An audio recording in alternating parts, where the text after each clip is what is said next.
Hello, everybody! If it's Wednesday, it's Warhammer, and that must mean it's time for another episode of Warhammer Weekly. As always, I'm joined by my co host Tom, who's here again this week.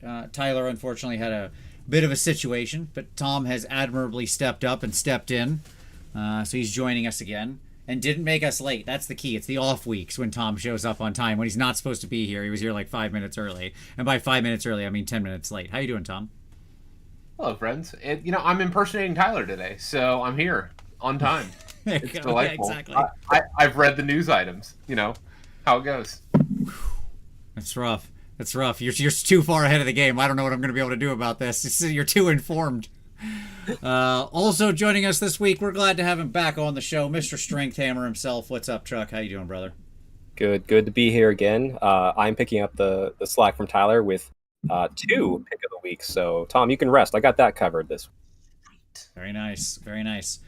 We are going to be talking about all the latest AoS 4 news. We're going to be talking about battle tactics. We're going to be talking about manifestations and apparently how we're all going to shoot them now. And we're going to be, and how I was right. Or our chat was right, really. I don't want to take credit for it. The chat was right. Because they guessed it. I just borrowed their thought. And then we're going to talk about Spearhead, something I'm actually very, very excited for. So, but of course, first, the news. What do we got? Rumor engine, baby. Let's It fire is it up. indeed. Okay. It's. I don't know. I don't know what this is. Like, lightning? Horns? Magic energy with rocks in it? It looks kind of like the lightning on the Warhammer 40k Satan guy from the Necrons, right? But I don't know. I don't know what this is. He has like rocks with lightning going through them around him. I'm gonna make a guess on your behalf. I'm ready. That it's gonna be something Skaven-y because that's Warpstone energy flying. Oh, okay. Fun, You just turned me fun. around. I'm excited now all of a sudden. Okay. Okay. Maybe it's this energy off of a new Doom wheel or something fun. You re- you ready for mine? I'm ready. I think it's a new incarnate. You think it's a new incarnate? Okay.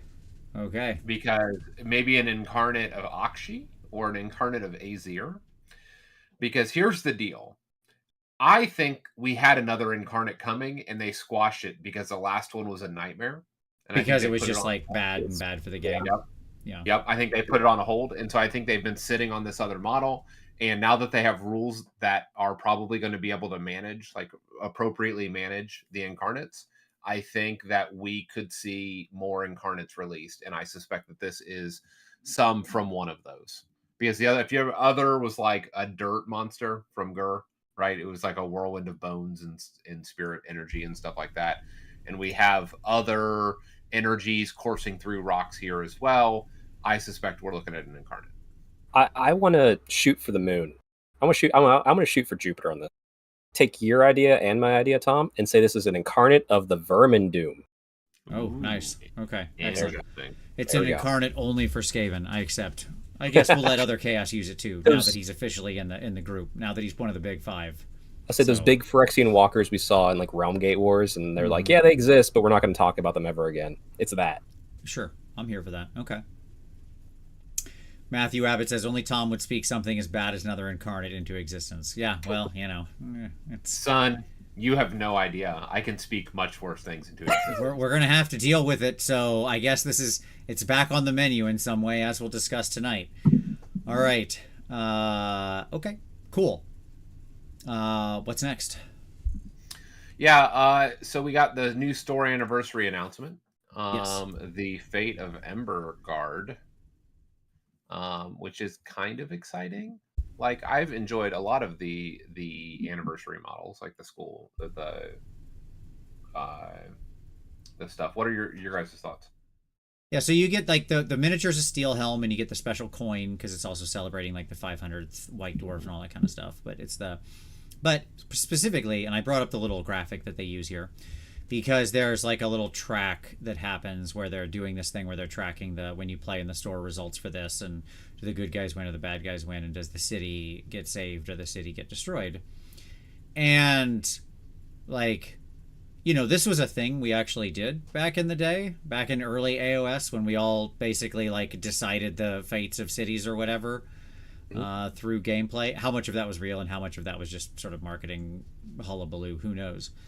But I'm here for it. I like Emberguard. I think it's a cool idea to found new cities. New cities should get founded. I'd like to see it survive. Even though I think the Dawnbringers Crusade story is a tale of idiots running into other idiots and then getting killed by idiots. So, it's hard to empathize with protagonists this dumb. But here we are. We're still awaiting Book 6, Idiot's End. Chuck, what about you? What do you think about this? You play in your I'm a store fan pretty of. often. Actually, I play in my local club, but I do visit my store on occasion, and I was just up there for our store anniversary. I'm a fan of it because I enjoyed the Season of War. My recent Cities of Sigmar army was based upon the fact that's living cities, what North America fought over.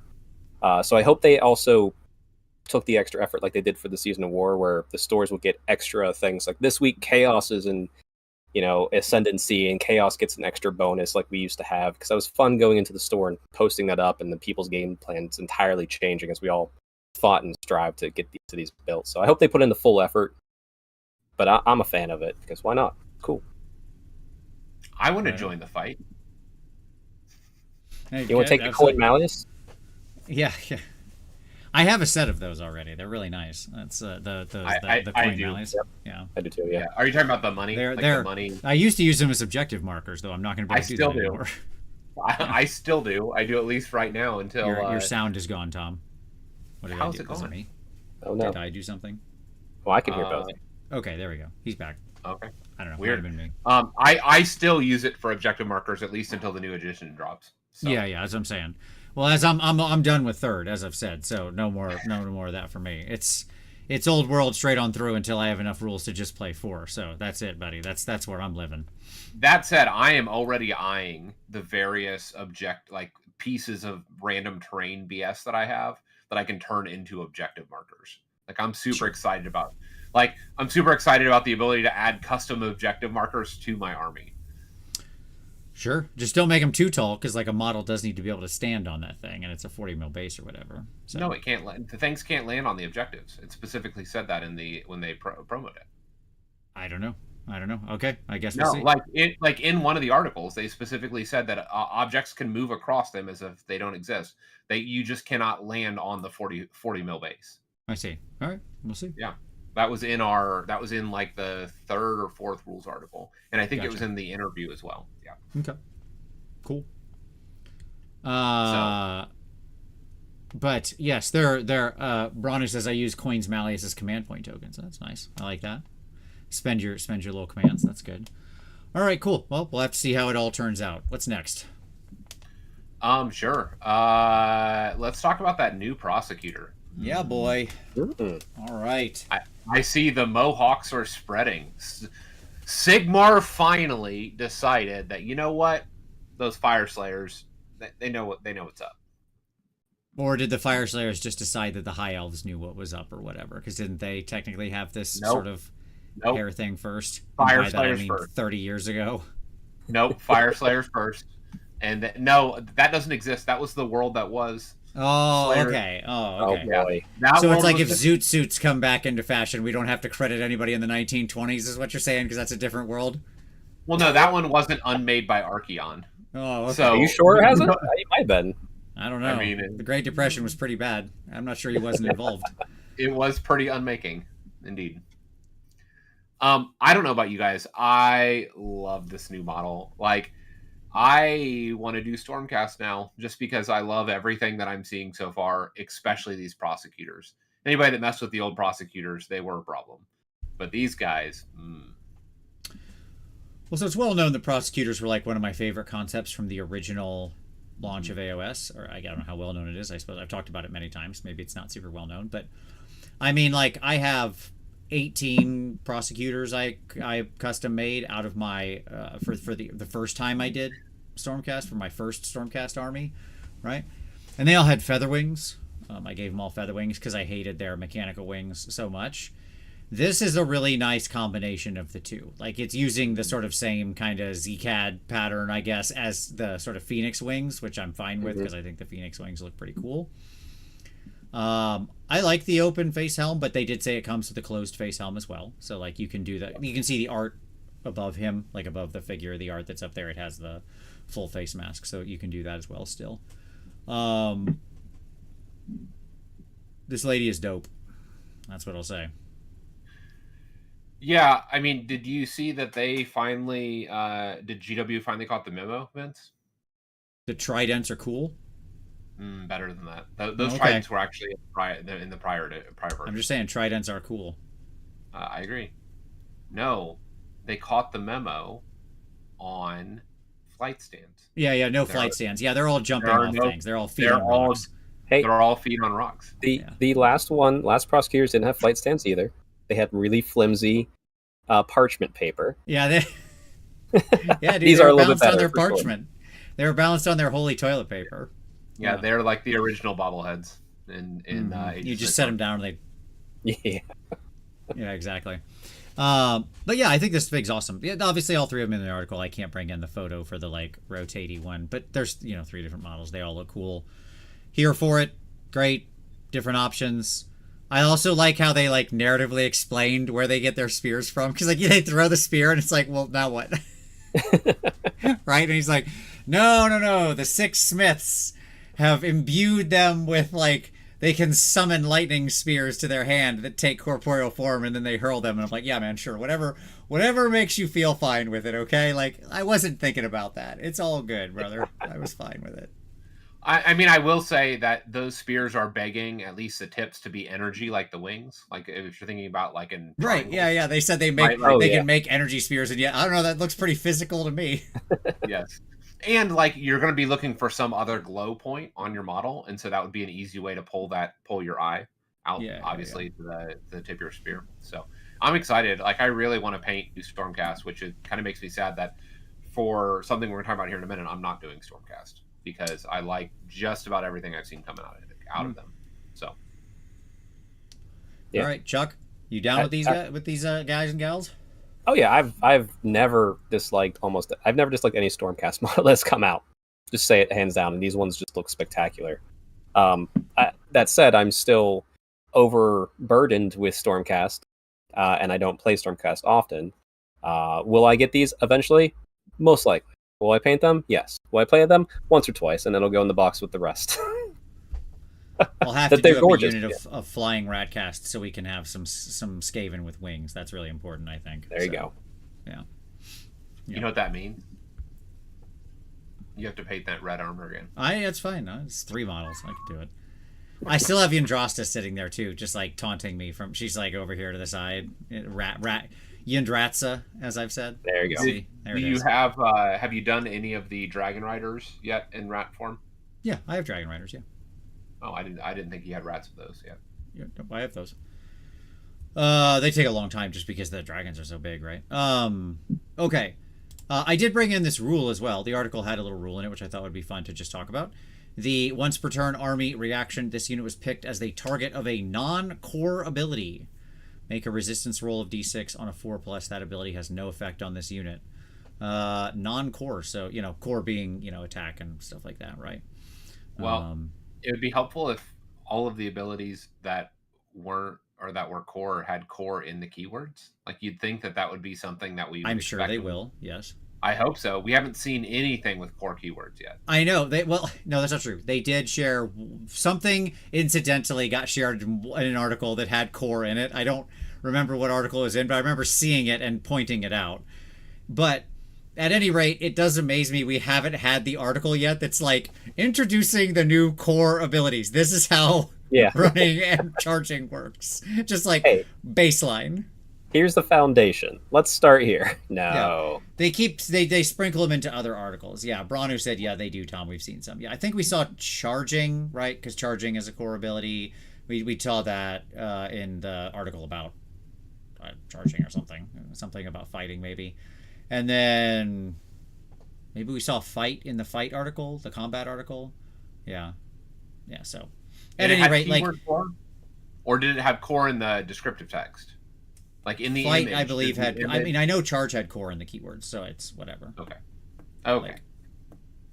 Like, I remember seeing it because at the time I was I don't know if it was you or Tyler, but we were on the show and I said, "Oh, see, it says core, so clearly they're going to make a separation between these core ones and these not." Like that was the point of discussion around the thing, right? So, there you go. At any rate, it's a cool thing. So, assumingly, like spells and other rando abilities that will get that will hit these guys. You know, your Ruination Chamber can just dodge them. Coin flip chance. There you go. That article has both fight and charge with core. Thank you, Gareth. Like redeploy is move and run, covering fire is shoot attack. I pulled down all of these, which is why I can tab through them and actually look at everything they've done. And sure, most of them don't have core on the ability, like on the. I'm sure things like the command abilities are not core. I'm sure core means the functions of the game: fight, charge, run, retreat, move. I don't know, the things, the primary loop of the game. Those are core abilities, right? So at any rate, they should have just laid those all out. It would have been the most boring article, but at least it would have given everybody like a baseline to operate from. But Chuck, what do you think of this ability? You like a good 50-50 shot? Oh, I love a 4-up. I love a good 4-up. So, and yeah, it's just 4-up ignore a spell. Like 4-up I base my whole armies on 4-ups. So you're giving me a free 4-up that actually is potentially very useful. So sure, you wanted to shoot a spell at me? Great, never mind. Or, yep, I took it. Oh well, but I'm a Stormcast. I'll survive it. Yeah. Here's a funny one. So we've seen the commands, right? We had the command ability article, and the commands aren't core, right? Yep. So one of the commands is new version of Unleash Hell. I don't remember what it's called. Counter shoot or something, right? I don't know. Right? I need to go back and look at how that's worded. Is the ability just granting you like the thing attack directly? Is that what's making you attack, or is it referencing back to the to the shoot ability, right? Is it referencing back to the core ability? Is it letting you like shoot, or is it letting you use a core ability? Right. Correct. Yeah. Is it telling you to do the thing, or is it referencing you back to the core ability? It'd be very funny if they can just be like 50-50 ignore their off turn shooting. Pretty good ability. So at any rate, there you go. But cool stuff. I mean, at minimum, you're talking about obviously it'll act as magic ignore plus a bunch of other weird abilities. So it's cool. Certainly things like impact hits and stuff like that would be a thing that you could do, right? Because those will all be whatever those are. Those will all be just abilities that are on the scroll. So yeah, it would let you probably shake things like the Stone Touch from Snakes to fight last. It would let you shake the Ardboys like Mortal Wound, Shield Bash. That's another good example. Mortal Wound, Shield Bash. Yep. Archeon Soul Sucking Sword. All the fun stuff. Baiting. So does this proc against your own buffs? No, because you choose to use your reactions. Mm-hmm. So do you counterspell your own spells? No, because you cast it, right? It's completely under your control whether or not you use the reaction. You are effectively deciding when you react and when you use an ability and so on, right? So I love that they've named this as well. This is a resistance roll. Mm-hmm. Like I wonder if that is used elsewhere, resistance roll, or if that is something that's like a non-rules term that they've thrown in here. Yeah, I think it's a non-rules term probably because it's not capitalized or anything like that, right? And this seems like a pretty direct copy pasta out of the book. All right, cool. Like it. Good stuff. Excited for some prosecutors and some prosecutor Ruination Chamber. There's gonna be a lot of fans of the Ruination Chamber all of a sudden. It's funny, I myself have always been a bit of a Ruination Chamber player. Indeed. How many times have we been reforged? All of us? Yeah. Many That's just times. We've all become, as we enter in the 4th edition of this game, those of us who've been playing since the beginning are all just Ruination Chamber, regardless of what army we're playing. Life has done that to us. I wonder if this is like a meta commentary on the game itself. So as it gets reforged again and again and recreated, there, whoever the original designer was, kudos to you. It's a commentary on the rules writers and how they feel after listening to people like us complain for 9 years. Their souls have now hardened. They can no longer feel human emotion. Yeah, exactly. There's a real meta commentary here. Means we all have to have like a newer, fresher, younger player with us who still has their humanity to keep us all grounded. Exactly, yeah. Our little soul holder, their little stick. Who's this? This is my person with fresh eyes for AoS. They're excited about everything still. They're not jaded. Okay. All right. Cool. What's next? Dark Oath PDF dropped, so Yep. that's kind of exciting. It's very exciting. 28 pages. 28 page. I was expecting a simple thing where it's like, okay, here's some brief lore and here's 12 pages of the rules, something simple like that. I wasn't expecting 28 pages and over half of it being new lore about them. I have not had a chance to sit down and read through it yet, but I'm a lore fan, and the fact that they made a battle tome and then just said, here you go, it's free. Like, that is, I think that's just great to see, because I'm here for just chilling and reading some new lore whenever I can for free. I would say that it is a free supplement. I wouldn't go as far as to say it's a free battle tome at 28 pages. But the amount of lore makes it feel like it's a full battle tome. I will not disagree with the section. Just a quick question: can you set a PDF to auto delete from your computer at a future certain date? I was just curious about it. No, unrelated to our current conversation. Just curious. Somebody tell me if that's a function within Adobe. Do they have some kind of purge function, future dated purge?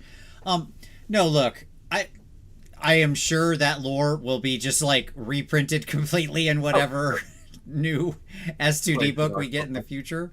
Yeah. But I am, joking aside, I am glad that they released it with a bunch of story in it, so there actually is something interesting, so this whole thing doesn't evaporate and turn to dust in like a month and a half or whatever, right? So that's cool. But yeah, I'm sure it was just copy pasted out of that book, but I'm still happy for it nonetheless. One of the way, either it was already written for the book and they brought it in, or they wrote it. They're like, screw it, we'll just put it in. We'll have 12 pages of the book written in advance. I'm fine either way. Thank you for doing it. Good stuff. It just makes me really think that the Dark Oath probably, like, it just suggests how much we were delayed.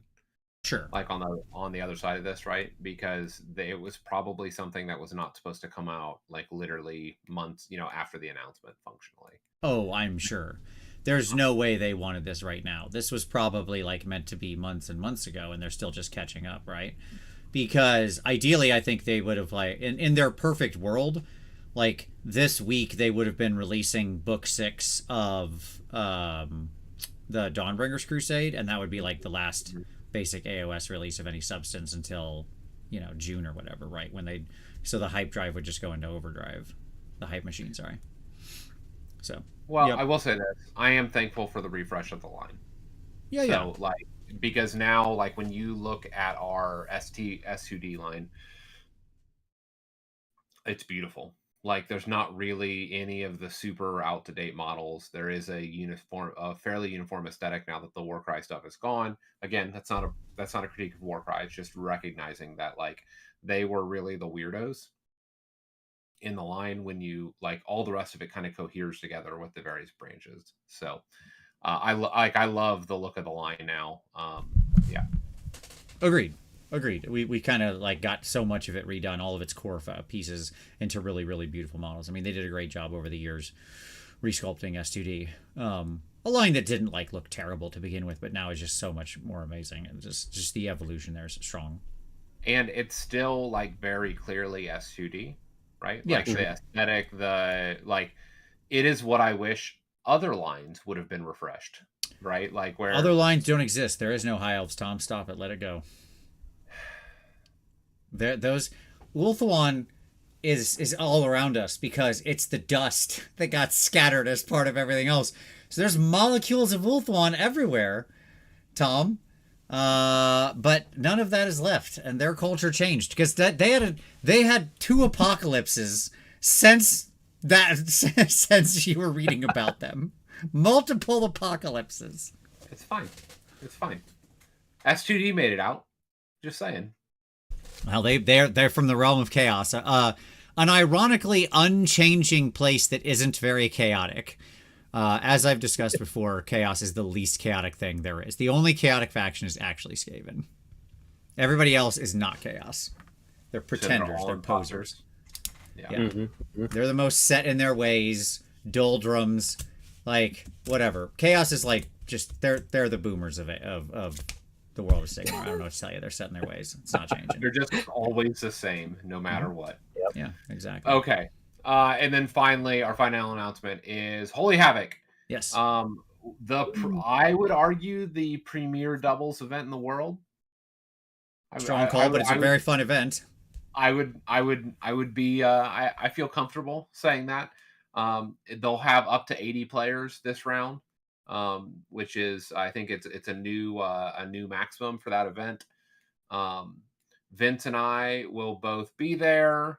Vince taking Tyler, and I'll be bringing my tether to non-jadedness, my younger self, my teenager who is going to keep the game with fresh eyes for me, and I am so stoked. Sign up started tonight, like 2.5 hours ago. I believe there are still a couple spots left, so find your partner and sign up because it is a blast. And if you want to know, up here, the @Warhammer Weekly, I just retweeted the sign up right before the show. All the information's in there, so just go look me up on Twitter and you'll see the information. You can also just look up the actual Herner's Twitter itself, which I will put in the show notes. So you can go either place. You're good to go. Get them registrations in. It is an extremely fun, extremely casual, extremely awesome doubles event on the best looking tables in the world. That I will stand behind. I've never seen pictures of any event that has tables that are like anything close to what Steve does. So, I mean, that's just craftsmanship on a whole nother level. I mean, I say, go ahead, Chuck. I'll say, having only made it to one so far, I'm still chomping at the bit to whenever I can actually make it to another one. I missed last year's because of a work demand that popped up late, but I yes, go to Steve's event. Absolutely. Best tables in the world. Yeah, great event. And again, I'm going to say it's the premier doubles event because there's really not any other doubles events but Steve's. Sure. Not in any 2-day format. Like there's a handful of 1-dayers that are floating around, but yeah, it's fantastic. All right, check it out. With that, let's go to some pick of the week. Chuck, you said you got some hot picks. What would you like to share with everybody?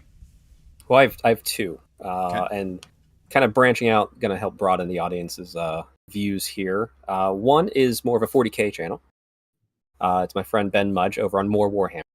He does little short, maybe 15 to 20-minute videos, usually painting like the new GW box or talking about his process through an army. He's also a big fitness guy, so you can find him by searching Ben Mudge, but he's also a huge Warhammer fan, good friend of mine, so I definitely want to push you to his growing channel. He does great quality content. He puts in a lot of effort, despite kind of starting out on this YouTube journey with that. And then secondly, it's more of just a podcast focus. It's Old World. It's the Old World charm. Now everyone here I probably knows Square Based and Mountain Minis, the YouTube ones, but this is just a podcast one, and it's probably my favorite true podcast for the Old World, but just one of my favorite. It's a must listen to me every week. Adam and the Falcon and Dan over there do a great job with it. So if you want Old World charm, 40K, more Warhammer, Age of Sigmar, stay right here. Very nice. Love it. Tom, over to you, brother. What do you want to share with everybody? I'm going to choose an old video. Okay. It just kind of cycled through my videos, how YouTube, the algorithm just spits out stuff. And I just found myself watching Ninjon's old, it's about a couple months old, his Army Painter review for the Fanatic Complete set.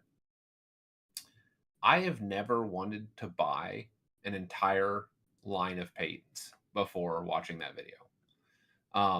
Like, it looks fantastic. And so if I've heard really good reviews from other people about that Fanatic line, but if it's anything that you've heard about and that interests you at all, I'd encourage you to check out his entire kind of video review. So very nice, excellent. Yeah, it's a great paint set. You'll see it in plenty of my videos as well. Like I've said many times, my 3 paint sets right now are Pro Acryl, AK 3rd Gen, Army Painter, Fanatics. All great. Very similar properties across the line. Like, I love all 3 of them. Use all 3 of them interchangeably. It's just about what color happens to be the right one to grab at that moment. They're all fantastic paints. And 2 out of the 3 of them made by pretty good people. So that's nice. Okay. My pick of the week is going to be, for the Honest Wargamer, our good buddy Rob.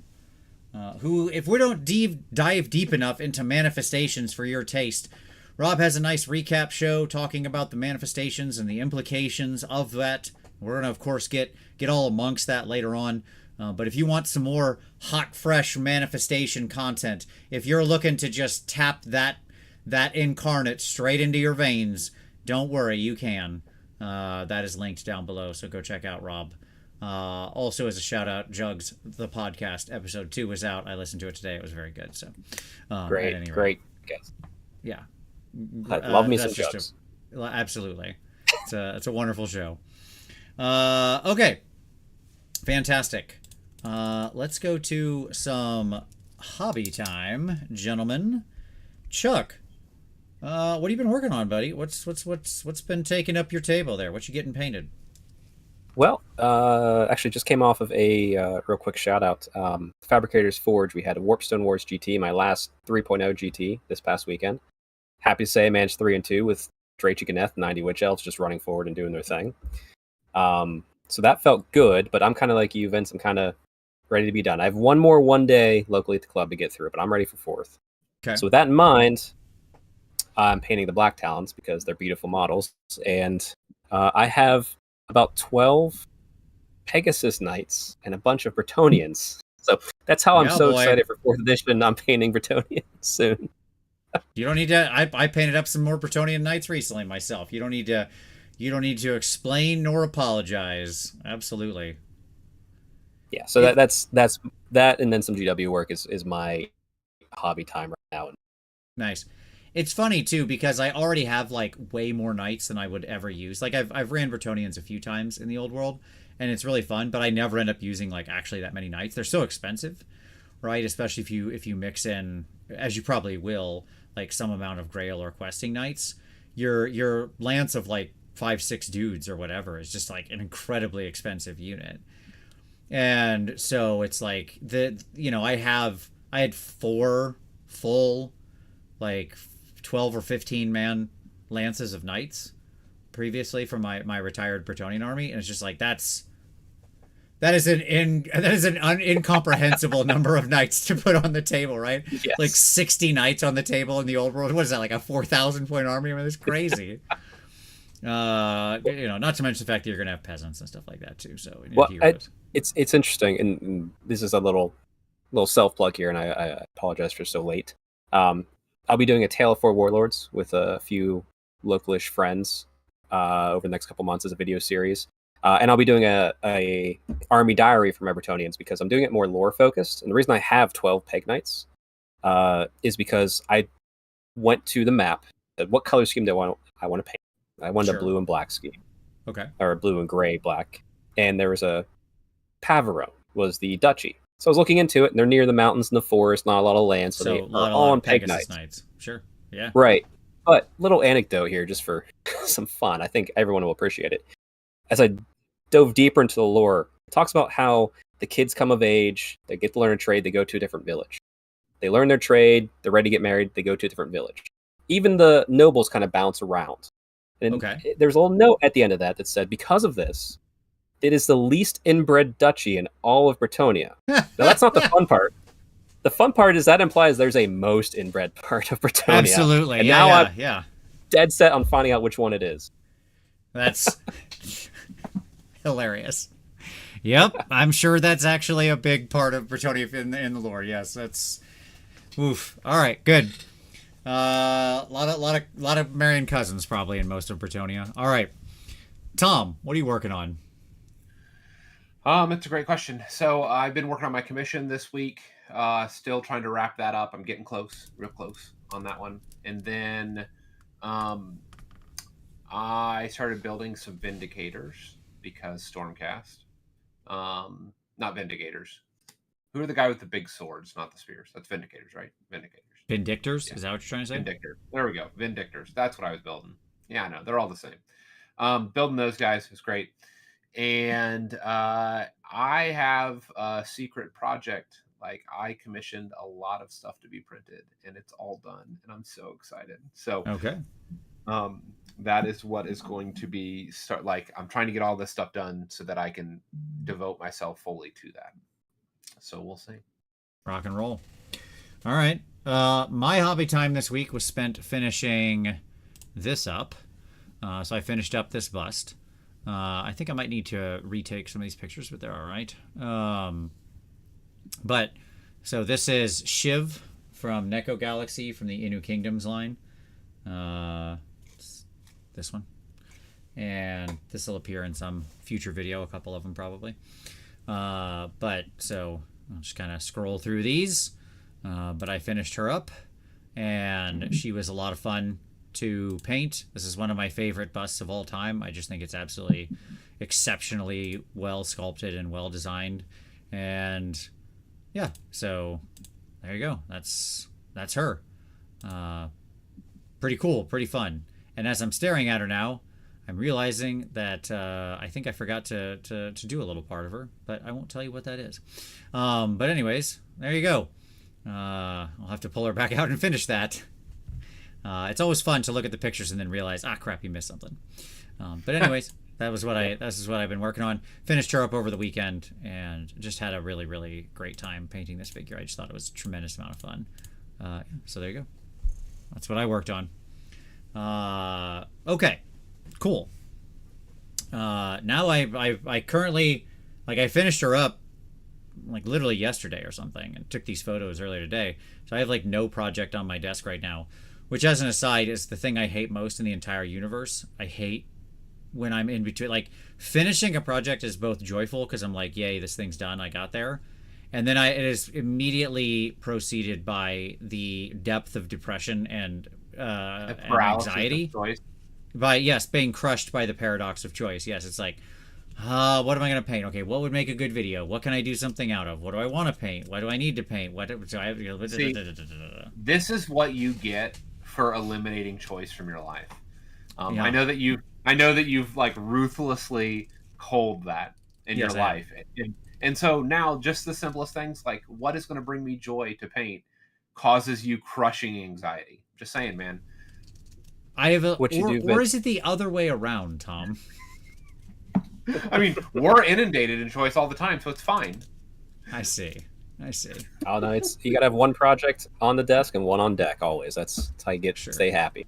Sure. You need to get a PO box, Vince, and have people send you models.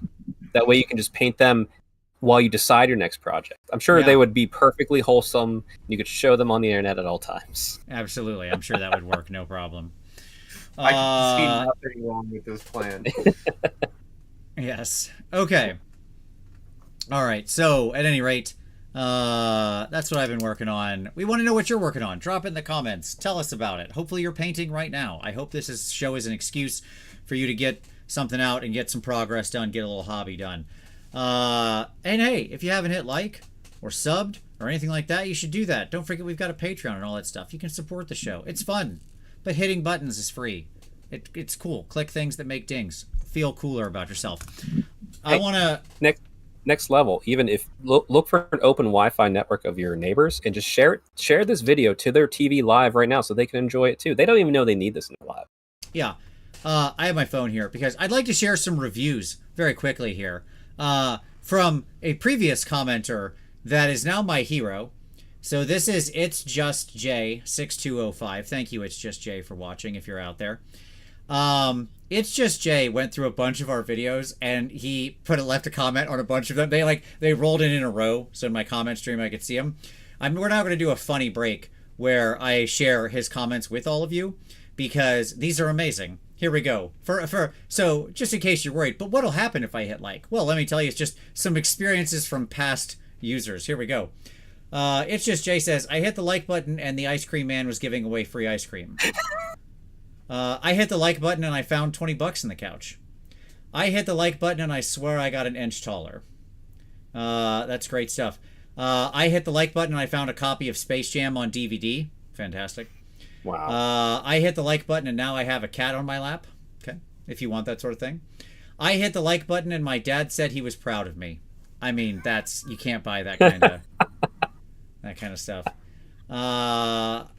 I hit the like button and top decked Lethal. That's a Magic reference. Tom, I thought you'd like that one.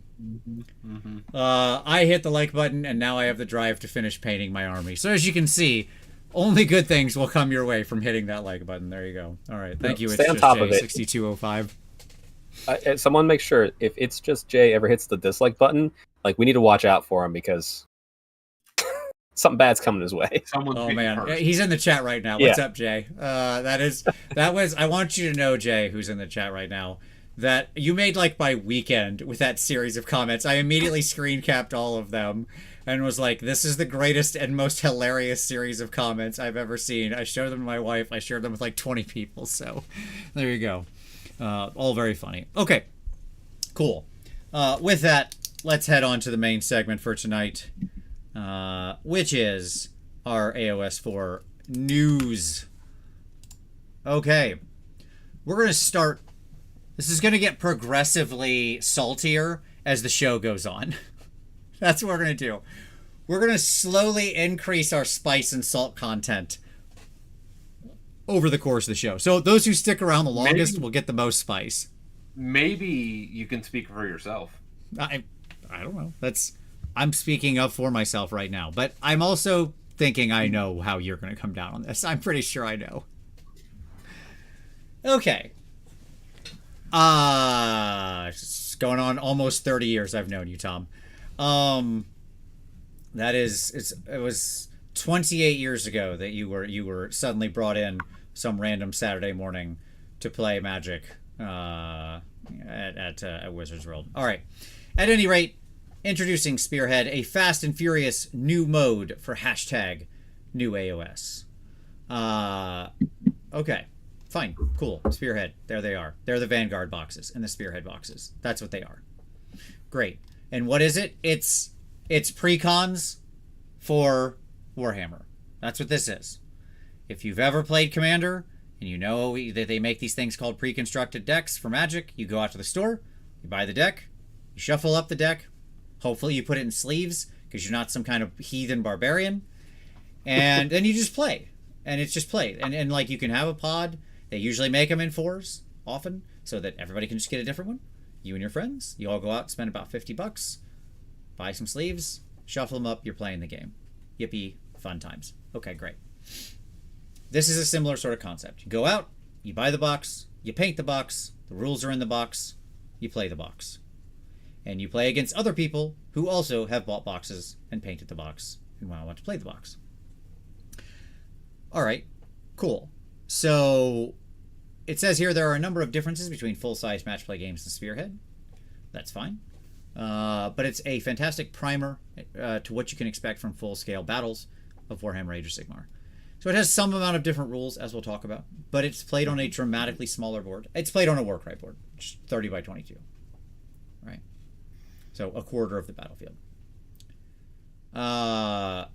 And the incoming launch box provide everything you need to play with a friend, including 2 complete Spearhead forces terrain, a double-sided board with printed objectives, and the packs of cards that really make this mode tick. You'll also get the beautiful hardcover book that includes everything you need to play, the core rules, the Spearhead battle pack, and rules for every Spearhead force in the game, so you can start playing with your existing collections immediately. They've also said they'll make these available. In a previous thing, they said they'll make these available in PDF as well. So if you already happen to have the units that are in the Spearhead box, you can just play. Okay. So I'm going to pause there. What do you guys both think of this? Chuck, I'm going to start with you. just starting on the core, just like the concept of the thing. Play the box, right? What do you think of this idea? It's simple. It's more intuitive than I think we are normally used to having for starting a war game.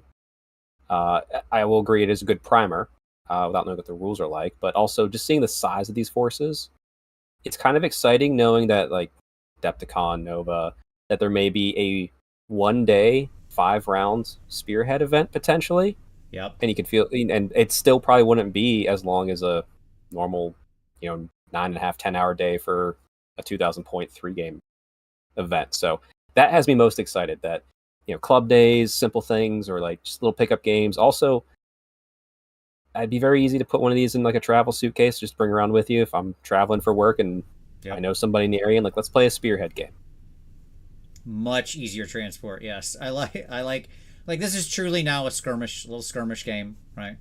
On a little skirmish board. I'm here for it. And what I like about it is conceptually you're still using war scrolls and rules and stuff that are going to feel like AoS. So it will be a natural on-ramp. Whereas I never really I like Warcry just fine. It's a perfectly fine game. But like it doesn't actually get you ready for AoS in any way. Like there's no similarities there. Whereas this is like playing, AoS basic or something like that. Garrett said Nova already has tickets selling for a Spearhead tournament. That's awesome. That's awesome. Great. Tom, what about you? Going over to you. What do you think? I don't know that I could be more excited for this, to be honest. Yeah. I've kind of alluded to this in weeks prior, but I have an entire bookshelf just devoted to Spearhead already. Like game's not, it's not even out yet. And I have, I think 18 Spearhead boxes built and ready to play, assembled for my current collection and other stuff. So like the goal for me, and I've already talked to Clay, who has been our event organizer, and I'm probably going to be launching locally a like new Hammer style club where folks that want to come out, it'll be everything that you need to play and try the game. I'll have all the spearheads there, right? And we'll have a bunch of boards, and it like my kids are all like gearing up and excited to play, and so it'll be a great environment for that. And so I think that this is going to be huge for the game. Like it really, really is, like way more than I think a lot of people are considering. Yeah. And so I know locally we are jumping in on this with both feet, and so I can't be more stoked about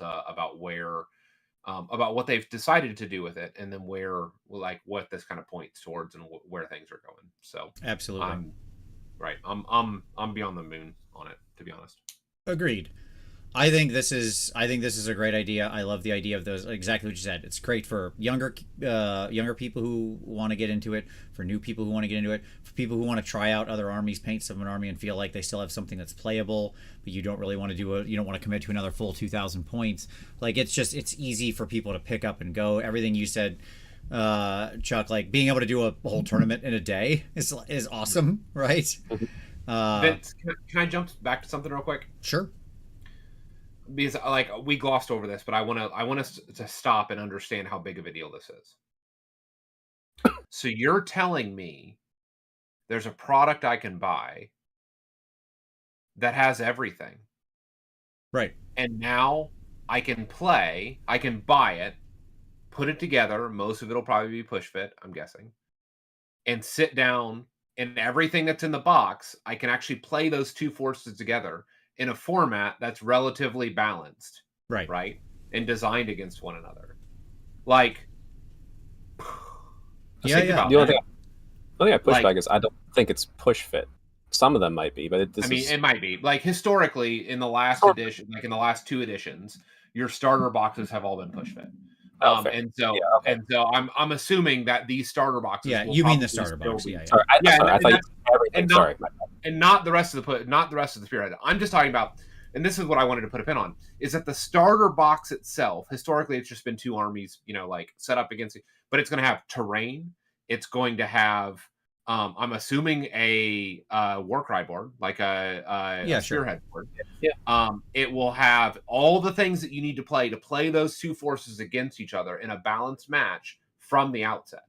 Like This is the first time that we've had a product like this as a starter box. And so this is a starter box both for Spearhead and then also for the entire new edition. Like, it's beautiful. Yeah, Like, seriously, I'm with you. it's like, it from a design standpoint, it is as a new product, it is exactly what they need. It's the kind of thing that you look at and go, I can't believe it took us until 4th edition to get to this. This should have been part of, like, you would have thought this would have been like a launch thing for the game itself. Yeah, in the modern world. And Assistant Ref asked if Spearhead that doesn't have battle tactics either, does it? Actually, from the article, it seems to suggest that there's 2 decks of cards, one being Twist, and it sounds like the other is battle tactic related. It's some type of like battle tactic generated deck or something like that. That's how I read the article. So that may be in. Well, let's get down there and find out. Yeah. Because I think that the natural question that people would have is, wait a minute, I've seen some of these Vanguard boxes on the shelf. There's no way these are going to be balanced against each other. You said 5 rounds of a tightly fought match, but I think that's garbage. How could it be balanced? How could it... Or 4 rounds, sorry, yeah. How could it possibly... These are only 4-round games. How could it possibly be balanced, right? And, well, here's how they're going to tell you. Okay, so each faction Spearhead force is created from the contents of a single box, and all currently available will be rebranded. As these sets contain different quantities of models, Spearhead has its own dedicated war scrolls and faction rules, and introduces new mechanics to balance each force against one another. The Warhammer Studios put tremendous effort into this balance, and as a result, every game you play comes down to a knife edge. And they've said, you know, that this has become like really popular around the office as their lunchtime game, just like a thing that they do, and they have a league going or whatever. So there you go. One of the most play-tested games they've ever produced. Yada yada. Okay, they do it on their lunch break. Great. Okay, they've had 2 leagues so far. I was getting ahead of myself. Fine. All right. With some Spearhead boxes containing elite units and monsters, and others packed with quintessential troops and foot heroes, balance is established in a number of ways. From holding powerful units back for the later turns to giving less durable units a second chance in life. So, for example, reinforcements.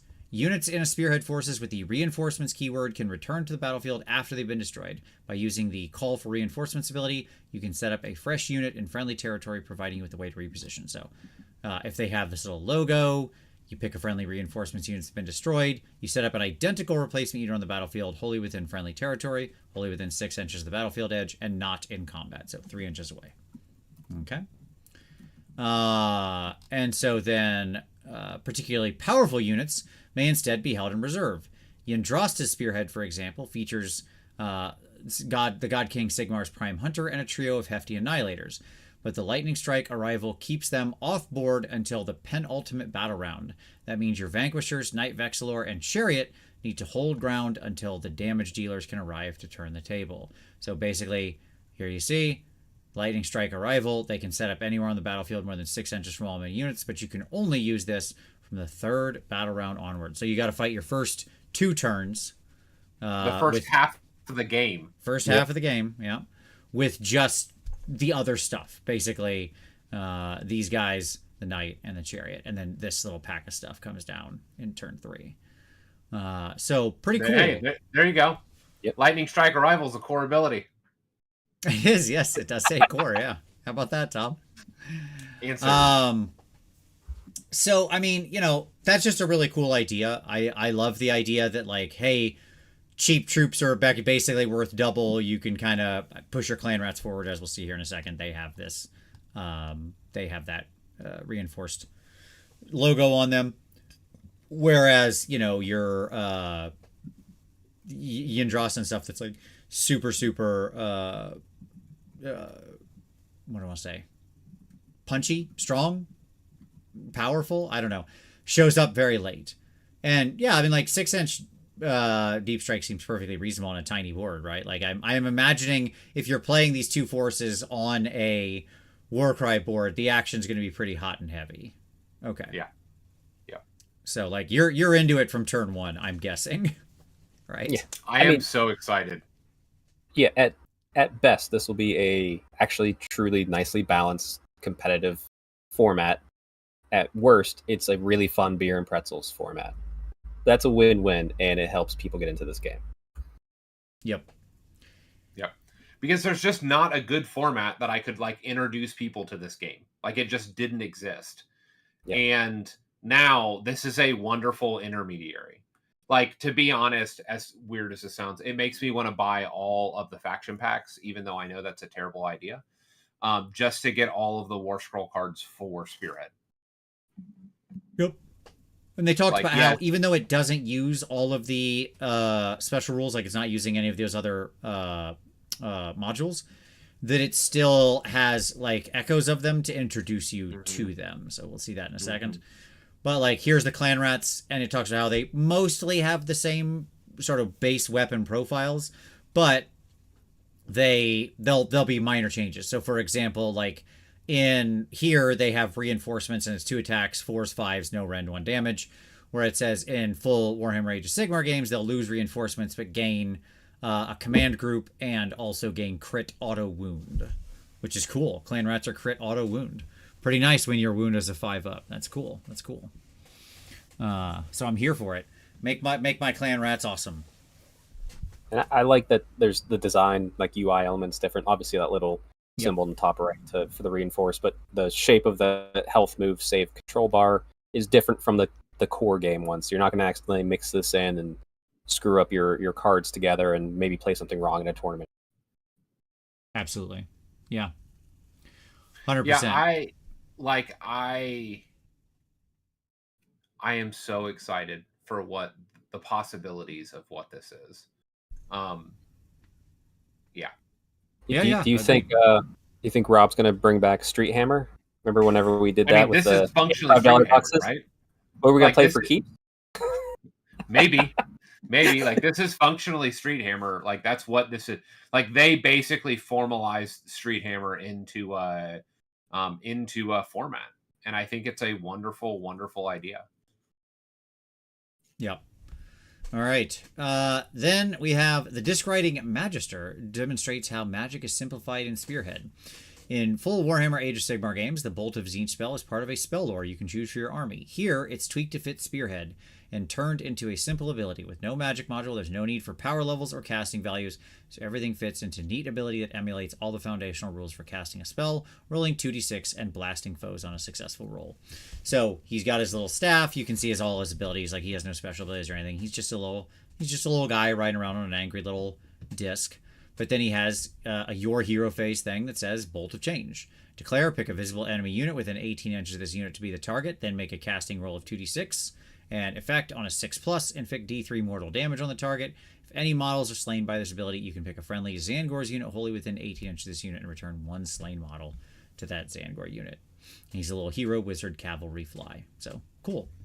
Easy. That's how you put spells into Spearhead. It's just a little ability written on the War Scroll. Great. And he has a little shooty staff. He does have a little shooty staff. Yes. Absolutely. Like, I just love it. I'm so excited. So, I like it. It means we still have magic in the game, right? If you've got wizard heroes in there, they're just simpler. They're just scaled down. There's no like unbinding or anything like that. It's just a dice roll to do a thing. I'm not sure magic in AoS shouldn't just work like this. I don't know. I really continue to... It's a different subject. So, at any rate, the... I like cool as, man. Stormcast players have been sounding dejected today that clan rats seem so much better than liberators, assuming they still come in 20s. I mean, we haven't seen the points on either of those things or anything like that, so I don't know. Right. That feels like facts, not in evidence. I don't know that we. I don't even know. We certainly don't have enough information to do comparatives on units. So that's probably a bit ahead of the jump in the gun, just a bit ahead of that. That cart is about a football field in front of the horse at this point. The horse doesn't even know there's a cart. Okay. I don't like rolling dice for no purpose, Hades. You're not wrong on that. And that's usually what magic is. Best part about this is? What's that? You can go buy a Spearhead box right now and start painting. Totally. Yeah. Exactly. So, like, people are asking, how do I hobby leading up to the new edition? Very easy answer. If there is any Spearhead you think you'll be interested in, go buy the box. You have, like, 2 months, probably-ish, to put together the box and paint the box. It's a very reasonable amount of time for what comes in these boxes. Done. And then when it launches, Your spearhead is there, ready to go. You're ready to play a game day one. Maybe you even got a good basis to a new army, but either way, not too crazy of an investment. 100%. I do want to add this other piece of information that this makes me so much excited. Like on one hand, excited, but also not. Not for me, but for others. In the new, like I know I've been a Hatchet evangelist, right? About Hatchet's like subscription service. Sure. But in the new, you should be getting royalties at this point. I should. They need to be like cutting me in. I need an affiliate link. Come on, Hatchet, get on it. I've loved it right now, and it's all like finishing up the 3rd edition stuff. It's about a third of the way through, a quarter of the way through right now. But now I'm kind of excited for the new edition when it launches in like 2 years or whatever that's going to be for 4th edition, because if it follows the 40K, every month will be a new one of these spearheads. Sure. And so then like that's exciting. You'll basically get 20 boxes of spearhead and collect the whole line to play against. It's like it'll be its own format. So it'll be a neat opportunity. And we should say the other nice part about this is they don't have to stop at 1 per force. Right. They'll clearly be. Yeah, exactly. Yeah. So like you could have, they already do, but they will continue to have like multiple spearheads per army. So for the very big armies, they can have a couple different spearheads. They're all balanced with different rules and stuff like that. So yeah. Well, I look forward to like fun awards too, like where top ranking player who also has a spearhead within their army at an event, or even just put a spearhead in. There you go. Yeah. That's the spearhead award. Right, yep. Where it's an army that consists of the army that also contains a spearhead within it. There you go. Nice. I like that. This covers the basics of spearhead, but there's another driving force for this new game mode. 2 decks of cards are included in the box. One that provides you with a twist for each round, and another that gives you the ability to score battle tactics or use powerful command abilities. So I'm assuming that's an either or. Like, either you're doing the battle tactic or you're doing the command ability is how that seems to be written. They're a critical part of what makes Spearhead so compelling and rich with strategic depth. We'll be taking a closer look at them later in the week. Well, hopefully that means like this. I guess that means this week. But they've lied in these little date snippets before, so who knows? Sure. It'll be tomorrow. It'll be tomorrow. It's always after this show when fun news drops. Absolutely, yeah.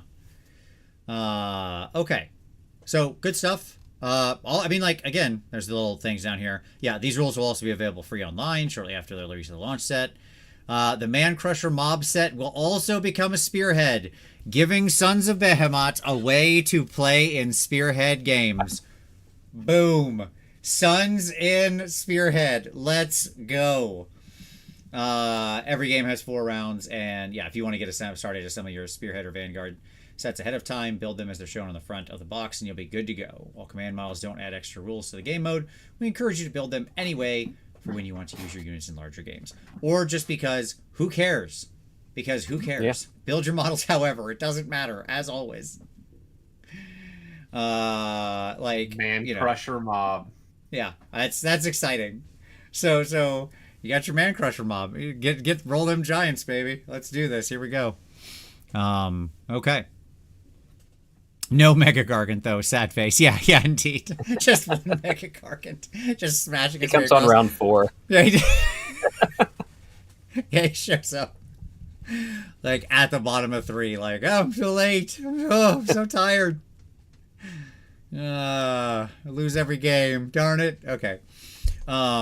Just shows up, smashes a unit or 2 off the table, and then loses. Like, oh, well. Your job's done. See ya. Yep.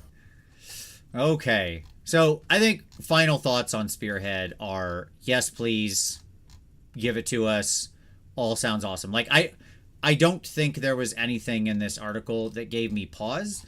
And the reason, by the by, even something like battle tactics showing up, which I'm going to have a very different opinion about later, is because it seems like we've changed fundamentally what the heck is going on here with battle tactics if it's a deck of cards I'm drawing from. And I'm reserving judgment on that. I'm like, okay, I'll listen, right? I'm interested. Well, for a light play format, that might be like, I think that could be super enjoyable. And actually, I'm not gonna lie, you all know my opinion on battle tactics. The deck may just simply be preferable, even in normal formats. Yeah. I mean, yeah. So, like, that's why everything else in this article is an absolute home run to me. I'm just like, the battle tactics thing, I'm like, yeah, I'm not upset yet. I'll wait. I'll hear you out. No judgment. You haven't given me the information yet, so I'll wait. And I'm interested in what this whole, like, command ability battle tactic thing is. What does that mean? Mm-hmm. Mm-hmm. Okay. Cool. Well, and by the way, like, one thing that, like, we can't weigh in deeply on it, but I think it is interesting because it does help train new players to begin to think in orthogonal ways without having to actually have a decision point. Yep. Right? Because a deck forces them to say, like, hey, you get bonus points if you kill a flyer this round, or you get bonus points if you can get to the enemy deployment zone, or whatever those card flipping of things will be. And it'll train new players on doing other things that aren't just killing models. Sure.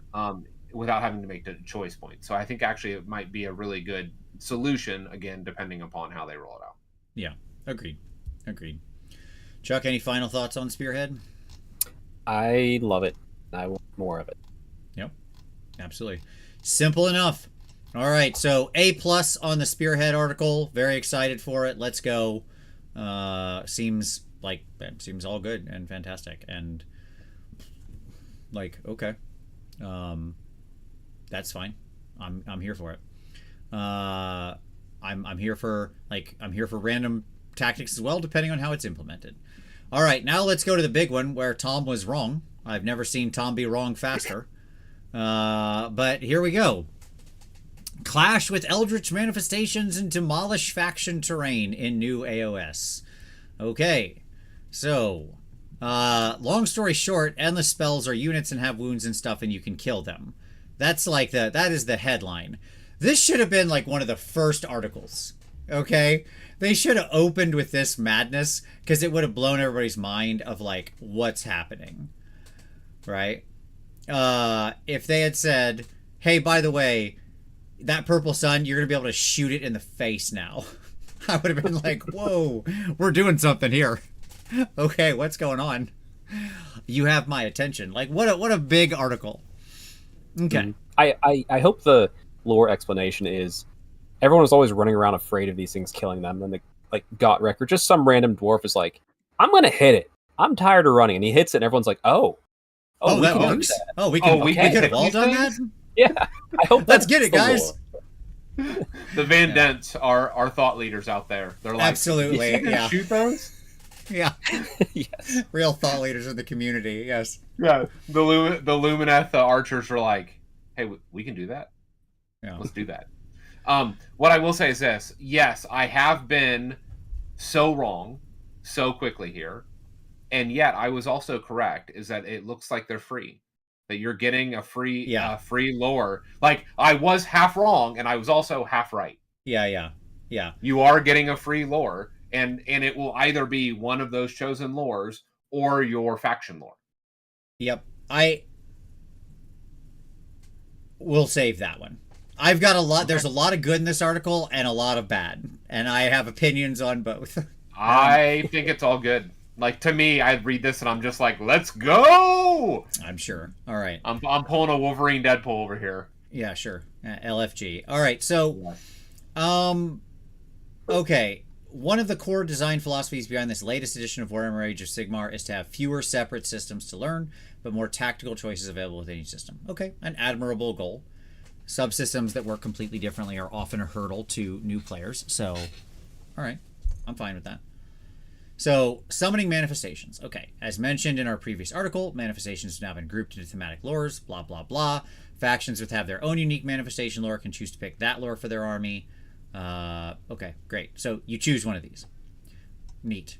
So, we have Forbidden Power, which is Valagar, Launchin, Horrorghast, and Soulscream Bridge. Basically, that expansion, because that was its own thing. Then we have Oop, there we go. Morbid Conjurations, the Sun, the Gravetide, the Maelstrom, and the Shackles. They mentioned that one in the previous article. We have Aether-wrought Machineries, the Cogs, the Swords, the Pendulum. Okay, so like 2 attacky ones and theoretically some kind of utility. Theoretically. I mean, any of these could have any rules, who knows, but... Right. We know the Quicksilver Swords because they're about to show it to us. The Burning Head, the Gnashing Jaws, and the Life Swarm for primal energy. And then Twilit. I understand that's probably meant to be Twilit? Deedlit? Deedlit, is this your magic? I don't remember the part in Lodos Wars where Deedlit summoned an Emerald Spell Portal, but that would have been a whole lot cooler if she did. But yeah, Spell Portal, Geminids, and Palisade. Yeah, if she had just like whacked the Black Knight in the face with some Geminids of Ulgish, that would have been a way cooler thing. Twilight? Sure, like Twilight? Yeah, absolutely. Well, all of these spells do sparkle, so that is important. It's Twilight lit, because these are all invoking light and like Haish and Ulgu, right? Yeah, sure. And so Twilight instead of, or Twilit instead of Twilight. Mm-hmm. The Eau de Toila, or whatever. It's French. Okay. So at any rate, I apologize to all French people for that horrible pronunciation that was there in jest. At any rate, the Spell Portal of Geminids and the Palisade. Yeah, that's fine. Okay, cool stuff. This might well has been called the one Vince hates the most.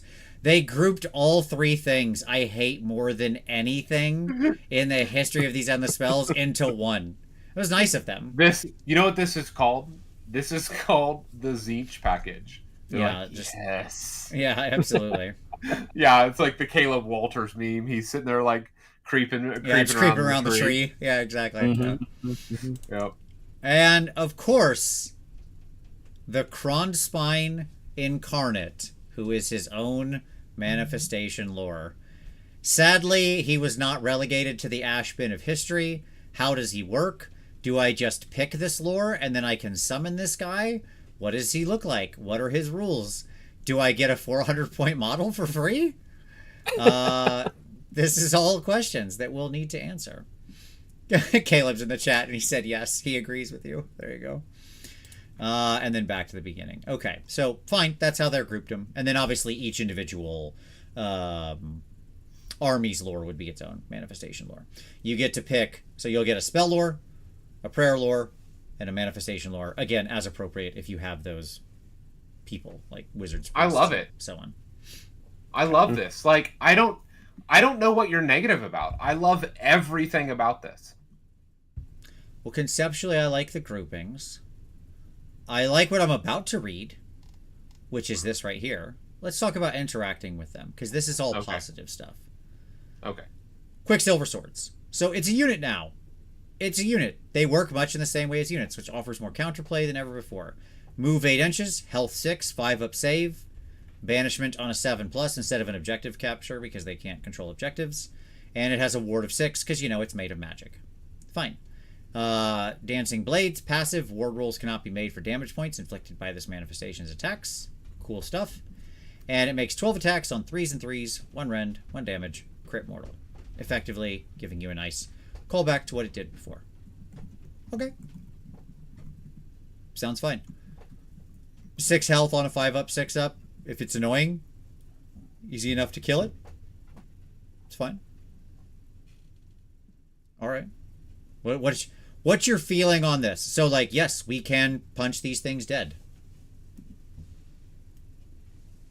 I personally, I love it. I'm glad that, because 1, it allows them to be taken care of, and 2, you can kind of treat them as their own screen in a way. If someone's shooting this and not shooting my witch elves, that's great for me.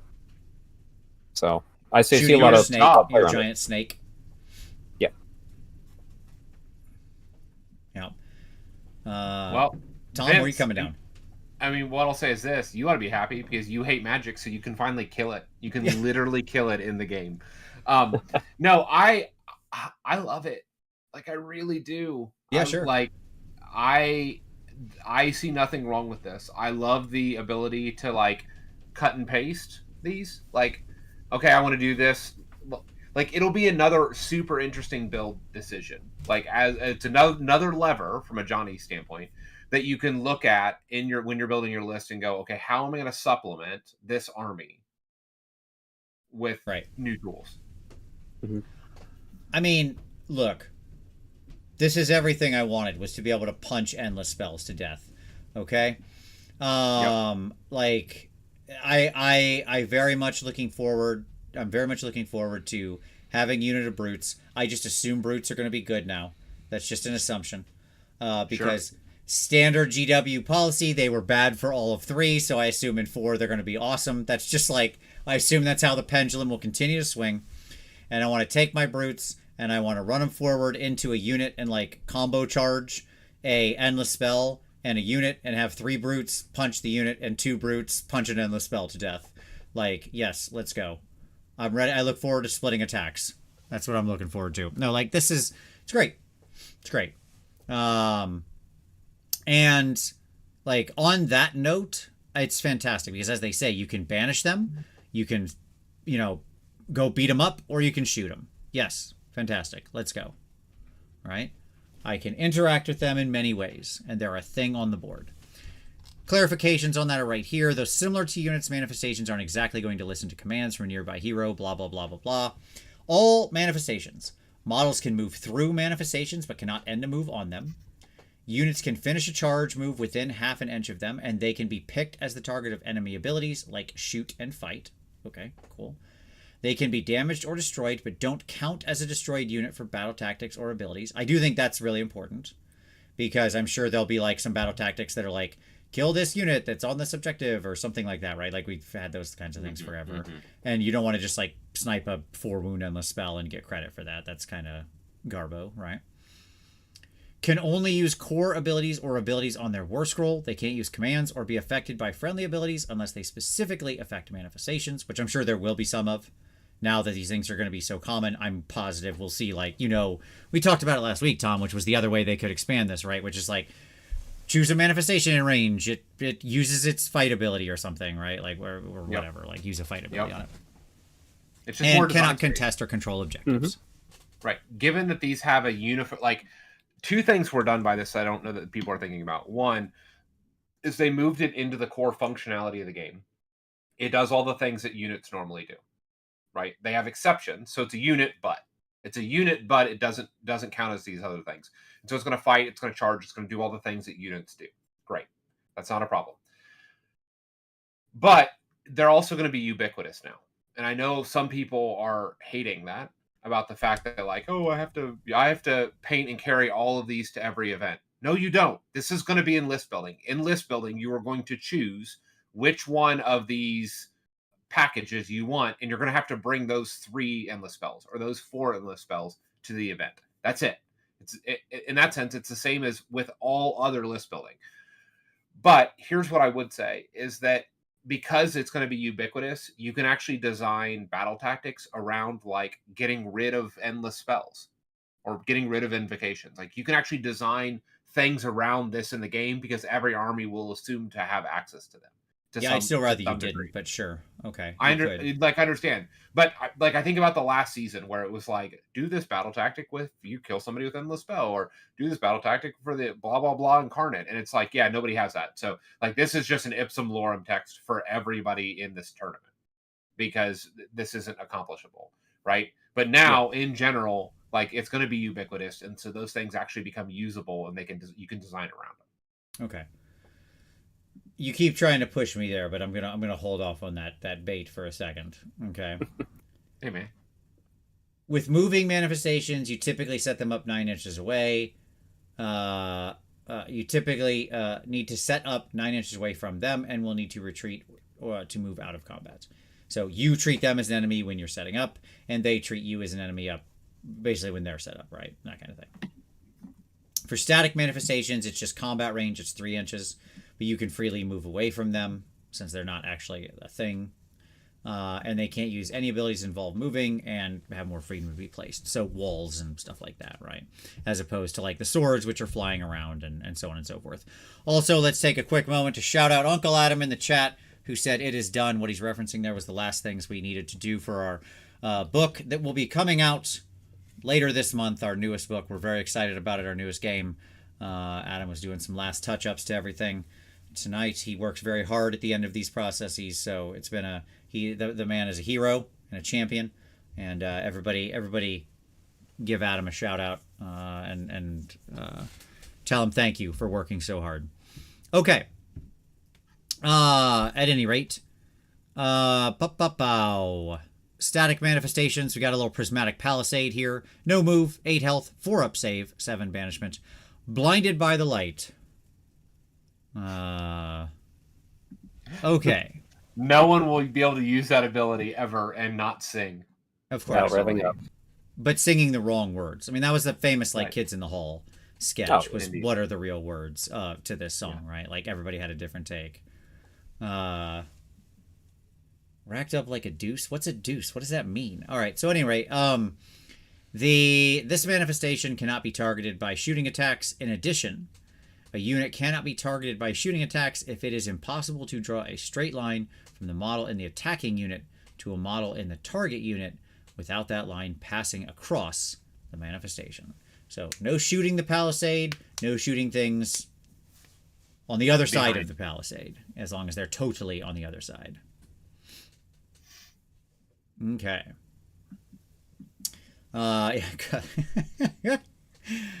Good stuff. Okay, fine, good. Yep. Again, 4 up, 6 up on this one, so you got it a little harder to punch down the wall. It's fine. Mm-hmm. Mm-hmm. All right. Before we get to faction terrain, which I'm going to be very excited about again, let's now talk about this. Now let's have this conversation. Thanks. I hate it. Chuck, your take. Over to you. I have every endless spell that's universal. I have every endless spell and prayer, I forget what they're called, for every army that I own. Yeah. And I almost never use them because I don't want to carry extra stuff. Yeah. I don't care to do that. I live in fear of the day Daughters of Cain. They're like, here's a terrain piece. I'm like, please don't. I don't want it. So Then you get your blood your blood a blood chapel. shrine without wheels. Yeah, exactly. Yeah. I think this is a very well done and a very fun way to do this. It's kind of like, I guess I'll bring him because I have to now, but it's it does remain to be seen. Like maybe we'll read the rules and be like, oh, this is actually very exciting. So I mean, there's got to reserve for that moment. But like, yeah, I hate bringing stuff that I feel like I won't be using, but maybe I will be. I'm middle of the road on it. I'm very non-committal. Yeah, I understand. I love the rules. I love everything I read in this article about the rules. I want to say that. Like, all of these seem good and fun, and I'm here for it, and I want to punch endless spells to death. That sounds cool. Okay? The idea that I now, in every army, always have to have 3 of these dumb endless spells. Okay? Like, that they've become faction terrain, effectively. I'm, like, picturing playing my Skaven. So not only am I bringing my army, but I've also got to bring those dumb endless spells, and you take them every time, and my gnaw holes, right? I'm just like, there's a lot of crap I'm bringing here that isn't the army. And, when I play, part of what concerns me is, I like to play armies without spellcasters. Okay? I just do. And some of them have priests, some of them don't. But if I don't have a wizard, and suddenly now I'm losing out on 2 of the 3 free things I'm getting, what does that put me down? Right? Because this is just a free thing, it becomes like a tax. You have to buy these things. By the by, I hope these are going to be restocked and in mass quantity. Because if every player suddenly has to have these, they better do the factory better have been working overtime making boxes of this stuff so that people can actually buy these. Because a lot of people didn't, So I'll set aside the availability. I'll give them the benefit on the doubt that okay, they're going to do that. They'll with the launch, these will flood back into stores and online. So you can just order them if you want to. Great. Or people will 3D print them.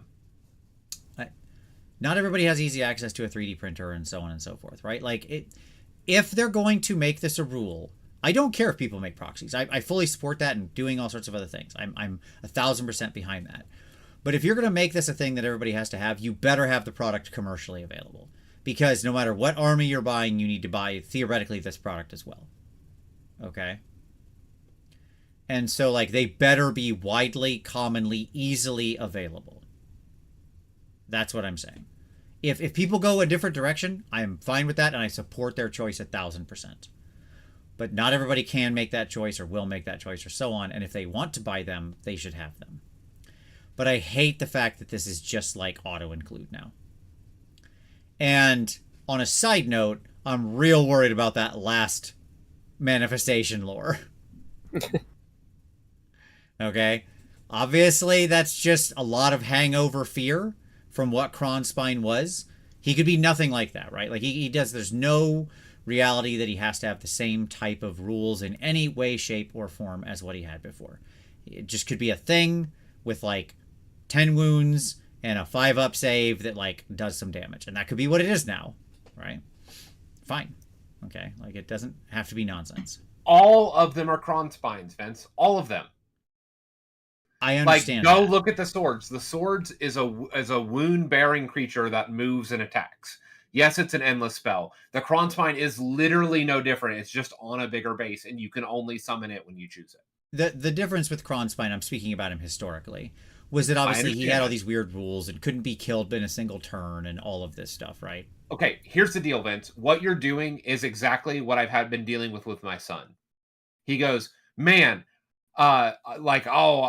this model looks awesome. I can't wait to build it. And I'm like, yeah, great. You know, like, let's do that. And he was like, how is it in the game? And I look at him and go, what do you mean? And he goes like, well, is it good compared to the other stuff? And then he pauses. He literally did this day and goes, oh yeah, the rules aren't out yet. Hey, Vince, the ruals aren't out yet. I just said, Tom, that's hangover fear. I said that out loud. But okay. That is the most ridiculous thing you've ever said. Because here's the deal. We simply don't know. I 100% agree with that. It's not the most ridiculous thing I've ever said. I've said your fear way more ridiculous things on this show. Your fear is ridiculous. That's what I'm saying. Because truly, and you even said this about the rules previously, about withholding judgment and spearhead and all that. The reality is we don't know the rules on any of this, and all this was designed at the same time. Look, man, I have fear about a lot of things I haven't seen yet, okay? And some of that fear is justified, and some of it's not. I'm telling you where my fears are. I'm being emotionally honest with you, Tom, and you're throwing it in my face. I don't appreciate that, okay? I'm trying to be an emotionally available and open person here. All right? Don't turn this on me. Don't turn this on me. I'm simply acknowledging that here's the deal. You are 100% correct. It could be fine. Mm-hmm. And I absolutely, there's no reason to think it could be anything less than fine. Right. Yes, I agree. The part that definitely isn't fine is having to bring these dumb things in every army. And what does it mean if you're not taking a spellcaster? Here's the deal. I understand that, and I want to honor and acknowledge that. Because it's perfectly legitimate, like, that for you who hates bringing spellcasters, like, that is legitimately a challenge, right? Because but that has always been the case with things like spell lores. If you didn't have a wizard, you don't get to choose something from the spell lore. I understand. And we were all okay with not taking spells. Like, I didn't take a wizard, so I don't get spells. Got it. That's been the deal. These are just spells. But now they're spells that become models on the table, and so hence are impactful in some way, right? Like, am I cutting myself that way? And are in addition to your spells? Like, I'm losing more, is my point. But maybe because you still have to expend the resources to cast a spell, like the time and energy and all that stuff. You still have to do that. There's opportunity cost decisions where you're going to have to choose which combat spells you're going to cast instead of invocations. Like, all of that is still true, right? None of that has changed. And on top of that, we get the awesome opportunity to bring beautiful spells. Here's the reality for me. Some of my favorite paint jobs I've ever done, in all of my model painting over the last, 12 years or whatever, 10 years, are endless spells. And now I get to bring them. Okay. Now It's so like for me, I'm just like I get to bring some of some of my favorite paint jobs in any army that I want. Like I know that there's a lot of fears wrapped up in this stuff, but I think this is just exciting all the way down. How many endless spells, faction endless spells, never got taken? Not a single time because of cost, because of all those things. And now all that stuff is playable. I mean, maybe like it could also be, the scrolls could still be written terribly, but because you're taking it as a package, you may still end up taking it because it's one of the three. One of the three you absolutely want to bring. Yeah. Right. So like this is a new life on all of that stuff, and I am super excited about that. I want to play with my toys, and this lets me do that without having to leave part of my army at home in order to do that. Fair enough. Vince, I think I have the solution. Okay, I'm ready. Here's the solution for you, and if we fall that way, and if I fall that way, because I'm on the fence, we take KO and KO only, because they probably won't have access to this. Right. You split your shots, half into the into the endless spell, and half into the person that cast it. Even if you don't kill them, it's about sending a message. Sure. Yeah. No. That I'm here for. Yes. That's good. No. I'm kind of in the middle between both of you. I'm not super excited for it because I don't want to bring stuff I don't want to use.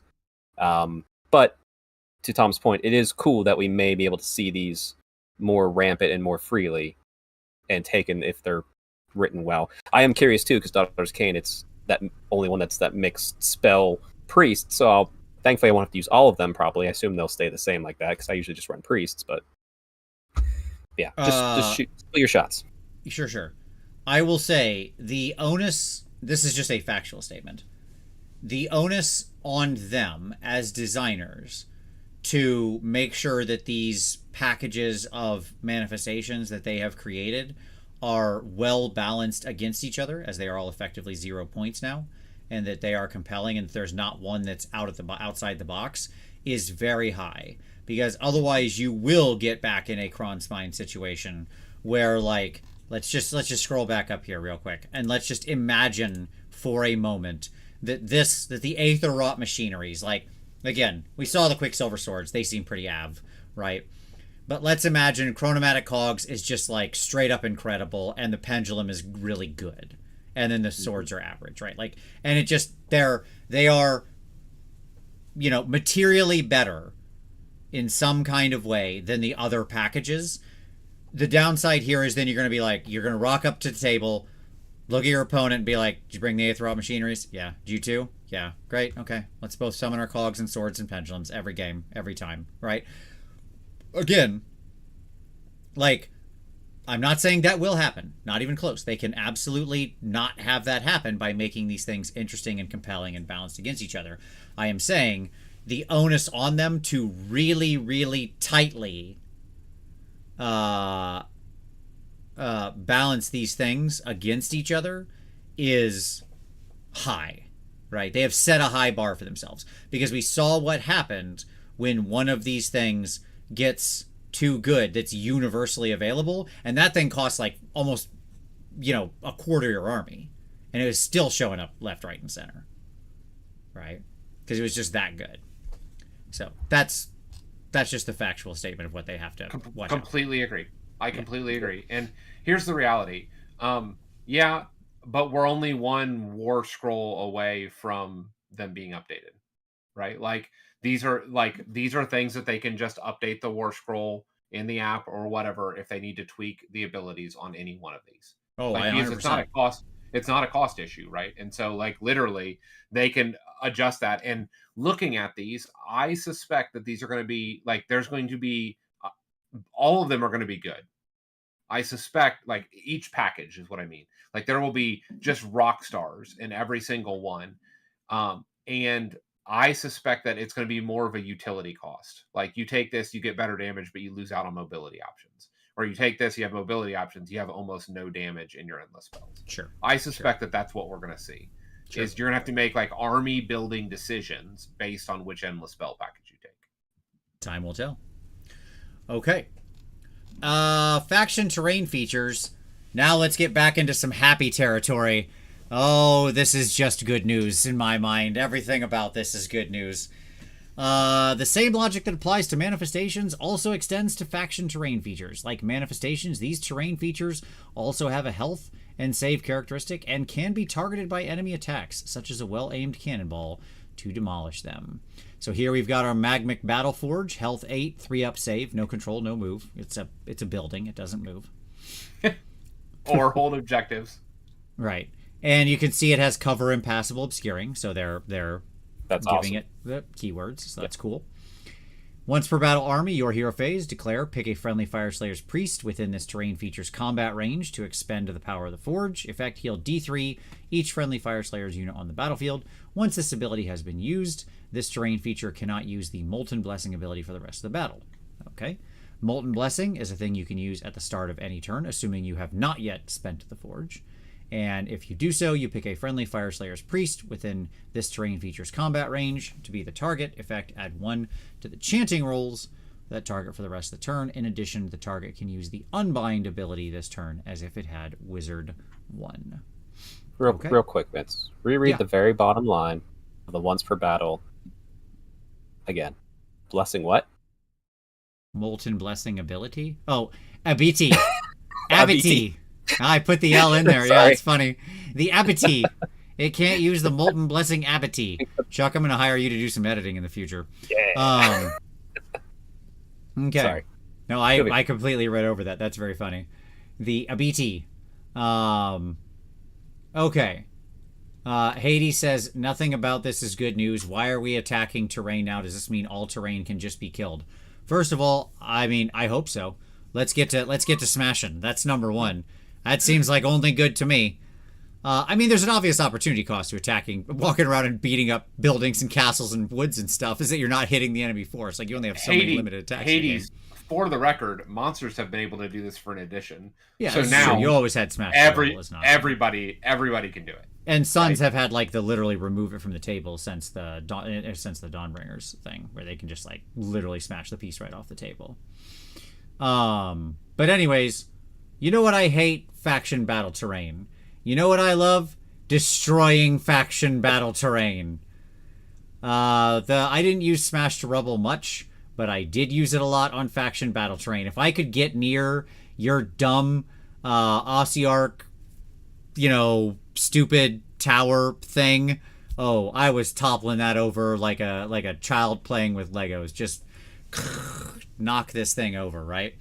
So, the fact that I can now just shoot the Magmic Battleforge dead or whatever, shoot the stupid Flesh Eater Quartz I'm sitting on my little throne and getting free points, that's worth a target. I'll blow that thing right off the table. I just love, you know what this tells me is I will have a use for all those stupid random stray shooting attacks. Absolutely. I thought that's so funny you say that. I was going to make that same point. Sure. Yes. All the 8, 9, 10-inch shooting attacks that are often not in range of anything of value, right? Oh, if I get near your faction terrain, you're dead. Do you have cover over there? Cool. I'm going to break that cover. I'm just going to shoot it so that when I get to charging you, you don't have cover anymore. Congratulations. Hold on. Why does Vince hate fun? What is this comment? Oh, I love fun. Fun is me smashing stupid Deepkin boats off the table.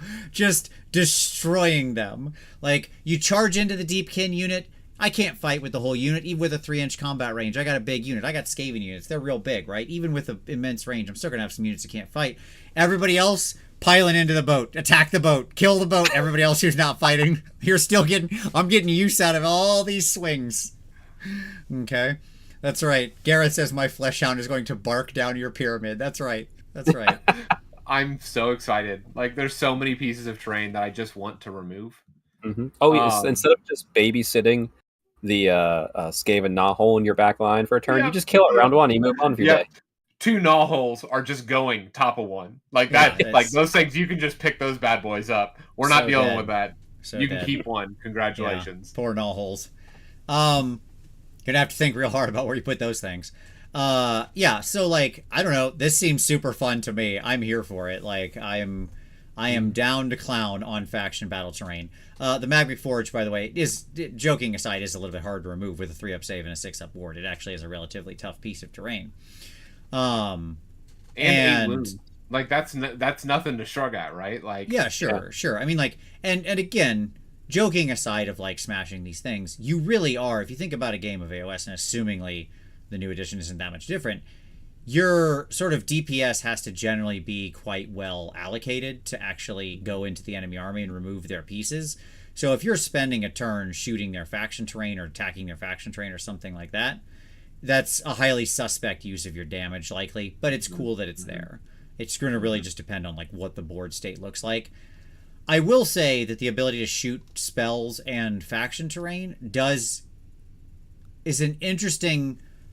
We've seen a lot of like, this makes shooting worse, this makes shooting better, this makes shooting worse, this makes shooting better. And I'm trying to figure out where shooting is actually going to come down in the new edition, right? But the ability to shoot and kill endless spells and faction terrain and stuff is actually interesting. I can't wait to drop bombs and just blow, like on my KO ships, and just blow some terrain up. Like I can't wait to see Vince's live reaction whenever he walks up to a table and he sees an endless spell trying to kill a faction terrain piece. Sure. Yeah, exactly. just a disgust. He's like, I'm so torn by what's happening here. Also, I feel like I'm giving Dave there at NashCon 2 awards. First, the Spearhead Award. Now, the Terrain Piece Destroy Award. Oh, like I want to see those in NashCon. Yeah. David absolutely has to have a how many faction terrain or how many terrain pieces did you destroy award. The Rubble Maker. The Rubble Maker. Yes. There you go. Yes. Nailing it, Tom. Nailing it. Okay. Like static manifestations, faction terrain features don't threaten units around them, so you can freely move up to and away from them unless they have a hero placed on them. For example, in the case of the Skull Altar, some rare faction terrain features can even move or fight. Stay tuned for faction focus articles to learn more. I assume the big ogre maw pit thing can probably fight because it's a big toothy butthole. So I love it. I hope so. I hope it can move around and fight like that. Mm-hmm. I would make me so happy. Maybe it can't move, but it can fight. Like that might be one that can't move, but it can fight. You know, who knows, right? Maybe. What I'll say is this: I suspect that the Shrine Luminor is the one that moves. Oh yeah, sure, totally. Yeah. Yeah, it's a floating thing. Island. They literally, in the story, they literally move them. They float alongside the army. Yeah, 100%. Right. It is a floating island. Yeah. Yeah. Like of all of them, I think that one I saw and I was like, yeah, I think so. This is probably that one will totally move. Yeah, 100%. The LRL faction terrain will move. Yeah, that seems obvious. Okay. Maybe the Nurgle trees bite. Chomp chomp. Oh yeah, sure. That could be. Yeah, maybe they actually fight back. Yeah, sure. 100%. It is a big living tree that's got, again, a mouth and teeth, so sure. Yep. I support that hashtag completely, Alex B. Okay. So, of course, faction terrain is particularly important for some factions, such as Sylvaneth.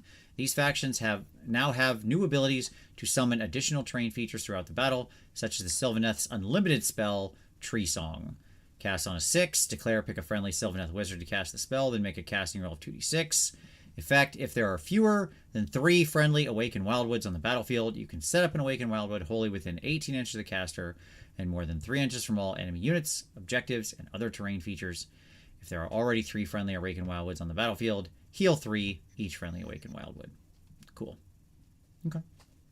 Fine. Good. Capped at 3 Wildwoods, and they have to be set up relatively close. No more just like rocketing Wildwoods 60 inches across the table or whatever. Yeah, great. I love it. Like, again, I see nothing wrong with this article. Like, I love everything about this article. Yeah. Gary said null holes might reproduce popping up all over the place. Yeah, I mean, it could be like, null holes might end up being like Sylvaneth, right? Because it's another multi-piece terrain piece. Yeah. You could cast a spell. I can see that, yep. Hey, let me have my fun. Sure. Sure. I'm not saying they're not going to get smashed off the table. I'm just saying, you know, maybe they can come back somehow. That's all I'm saying. Okay. Corbin Gover said it'd be nice if Grinder Fists, which are the Storm Fiend optional weapon to let you deep strike, could make new null holes. That'd be cool. Like if they tunnel up, they set up a null hole first and then set them next to it or something. Yeah, that'd be cool. Yeah, that'd be cool. All in all, manifestations and faction terrain features are now much more integrated into the core game mechanics and involved in nearly every phase of the game. Okay, so cool, very good. No stars on this one. No footnotes. Yeah. overall, mostly excited. A little bit upset about the end the spell thing, or manifestation thing, but whatever. We'll deal with it. I am in. Let's do this. I love Guess it. I just got to see what my. I got to see what my. Both my factions have endless spells. Both my main factions, right? So, well, I shouldn't say it. 2 of my 3 main factions. 50% of my main factions. Keep rattling through. I'll stop cycle there. Through. Yeah. 50% of my main factions have an endless spell lore, so I'll have to see how those turn out, right? And the other 2 don't have wizards. They do. One of them does. I don't take him. He's dumb. So, at any rate, we'll have to see how that works out. So I'll look at life from both sides now.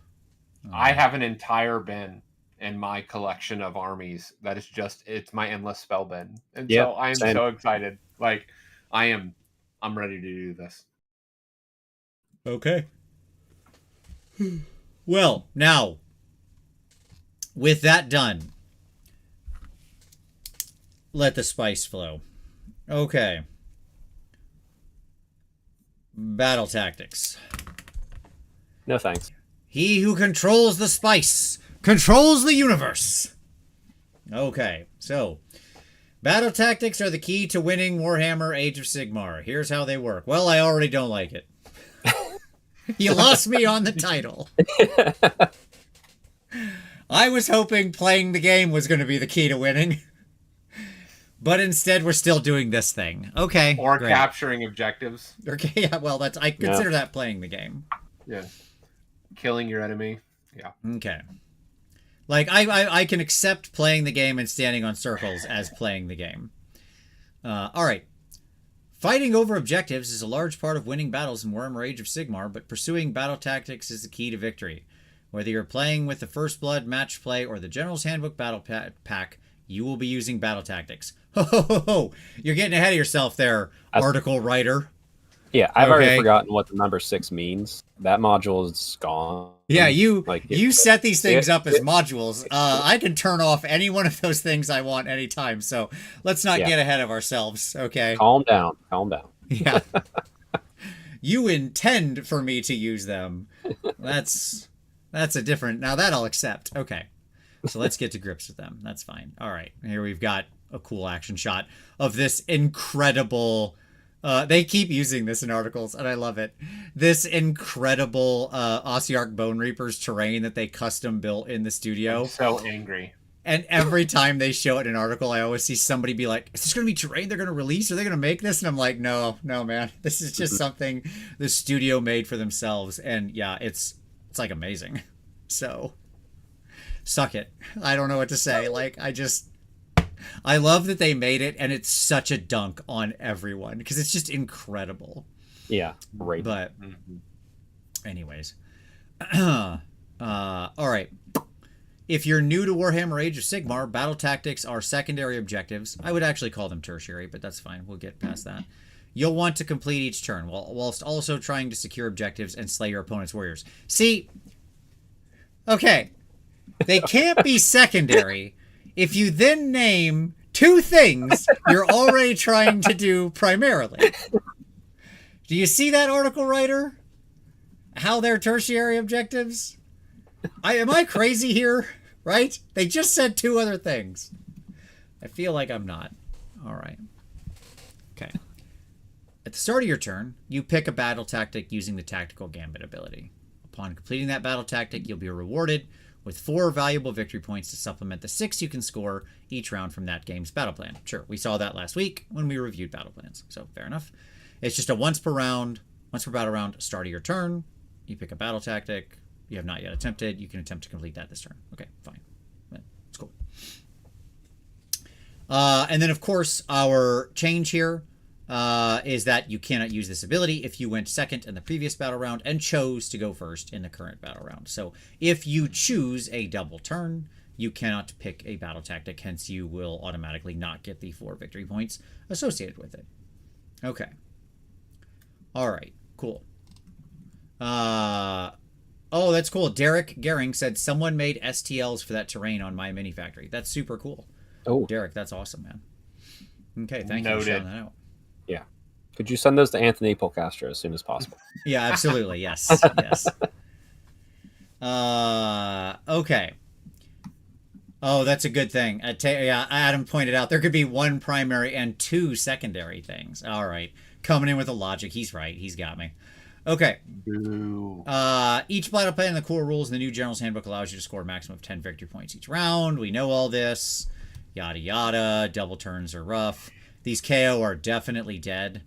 I was just thinking that. I was looking at this that is image like and I was no like, KO. oh. Fighting like 1,500 points of Mega Gargants. Their ship is wrecked. No, it's there's 4 megas there. That's an entire army. No, this isn't a mega. These two are littles. Also, the ship's not down. The flight stand just broke, so it's fine. Okay, got it. Oh, then never It's mind. still They're there. fine. Okay. There's a chance. Yeah, I was going to say, this is like, well, I mean, I guess this is what, like 15 Thunderers or something, probably? 15 Thunderers, 6 Balloon Boys, and an Admiral against 2 Megas and 2 babies. Theoretically, there's like a third baby somewhere. It's probably a mob, so, you know. I'm saying it's a dark day in KO land. I don't know. Yeah. Staying and shoot's not going to do that much work. Not at this range. Nope. Okay. All right. Yada yada. You know, double turn talk. We get it. Let's talk about the battle tactics. The battle tactics module contains 6 universal battle tactics, which are used in both the First Blood and General's Handbook battle tactics. To carve a path to victory, you need to carefully consider which battle tactic you declare each turn. Okay, fine. Yep, great. So we're going to see half of them here. So they said there's 6, where they're showing us 3, and then just to scoot ahead, we know that they said there's 2 for each Grand Alliance, and they show us 1 of each. So we're seeing half of the picture here. This is probably more than we've seen of basically anything else, because this is like we're seeing a full 50% of this rules. Right? Okay. So what are our 3 that are on offer here? Seize the center. So put 2 or more friendly units within 3 inches of the center of the battlefield, not in combat. Take the flanks. Put 2 units within 6 inches of each short board edge, outside of friendly territory. And many of the missions we saw already did use the standard, like, split down the middle, so theoretically you're pretty far up the board to get to that short edge. And then slay the entourage, pick a unit in the enemy general's regiment, kill that unit. Okay. The first thing I will say is it seems like we're back to more simple sort of style tactics here. You know, from, like, previous, more recent seasons. Thoughts from both of you on these 3 on offer? Chuck, go ahead. What are your thoughts? Okay, as a Daughters of Cain player, Yes. what does my army want? I wish to run forward. I wish to bathe in the blood of my enemy. Yes. And I wish to kill. Yeah. All you I do need not is want to kill. be. Yeah, I do not want to be standing in the middle of the battlefield, not fighting anybody, unless potentially I killed them. In which case, that's a coincidence, not a plan. Take the flanks, running to the sides of the board and not on my enemy. Not something that my army would want to do. A lot of pseudo narrative dissonance going on. Slay the entourage. Great, love that one. Good. Okay, we're in. Yeah. Kill something. I'm in now. See, you're reading this wrong, Chuck, because on that seize the center, your witches have pushed past the center, and it's your foot hero in the cauldron that's sitting on the center. Yeah, you choose that one in like turn 3 once you've already pushed into Yeah. them. Yeah. Yes. Sure. Okay, fair. Yeah. I'll take that. They've seized the center. I will take that. I like that. Yeah, a couple things to say here, and Curran is already absolutely hitting on what I'm going to say. There's with the new command abilities that we saw, there's going to be a lot more counterplay in battle tactics. I think in general, getting 5 battle tactics is going to become much more rare. I stand behind the belief that one of the things to fix battle tactics is get them the heck out of, like, actual tournament scoring in how many battle tactics you completed. Yes. Now that's just a problem for tournament players. Okay. Like have it count towards your match total. Of course. But not have it count towards the event total. Yeah, it counts towards your VPs. It's just not counting towards your event score. Yeah. Right. Or your rank and so on. Okay. I do appreciate that Seize the Center is both one that it feels like people would be encouraged to do turn one, and also the dumbest thing you could possibly do turn one, because like the biggest mistake new players make when they go first is they go start here, move to here, done. Go. And then the enemy just smashes into them and picks them apart and chooses every fight they want, right? So I'm glad we literally made a tactic to encourage you to play poorly. Now, stacked on top of that, you have to not be in combat, and countercharge exists, right? So depending on what's happening there, things like if there are pregame move stuff or whatever, / countercharge, you could find yourself in a real bad place real fast, like where you think you got it and then somebody just takes it out from under you, right? So lots of potential for, I think, interaction on these.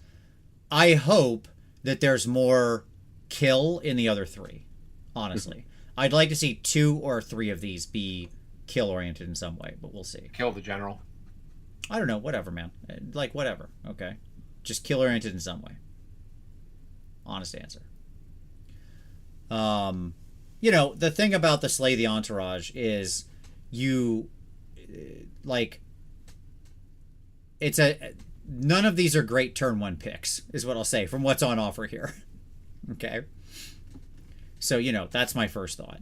Number 2, once you pick that unit, they know that and can then counterplay it by, say, moving away and redeploying them and all-out defensing them. And, like, there's a lot of different counterplay they're going to theoretically be able to do. So, they could counterspell to put or unleash spell to put a ward spell on them off turn.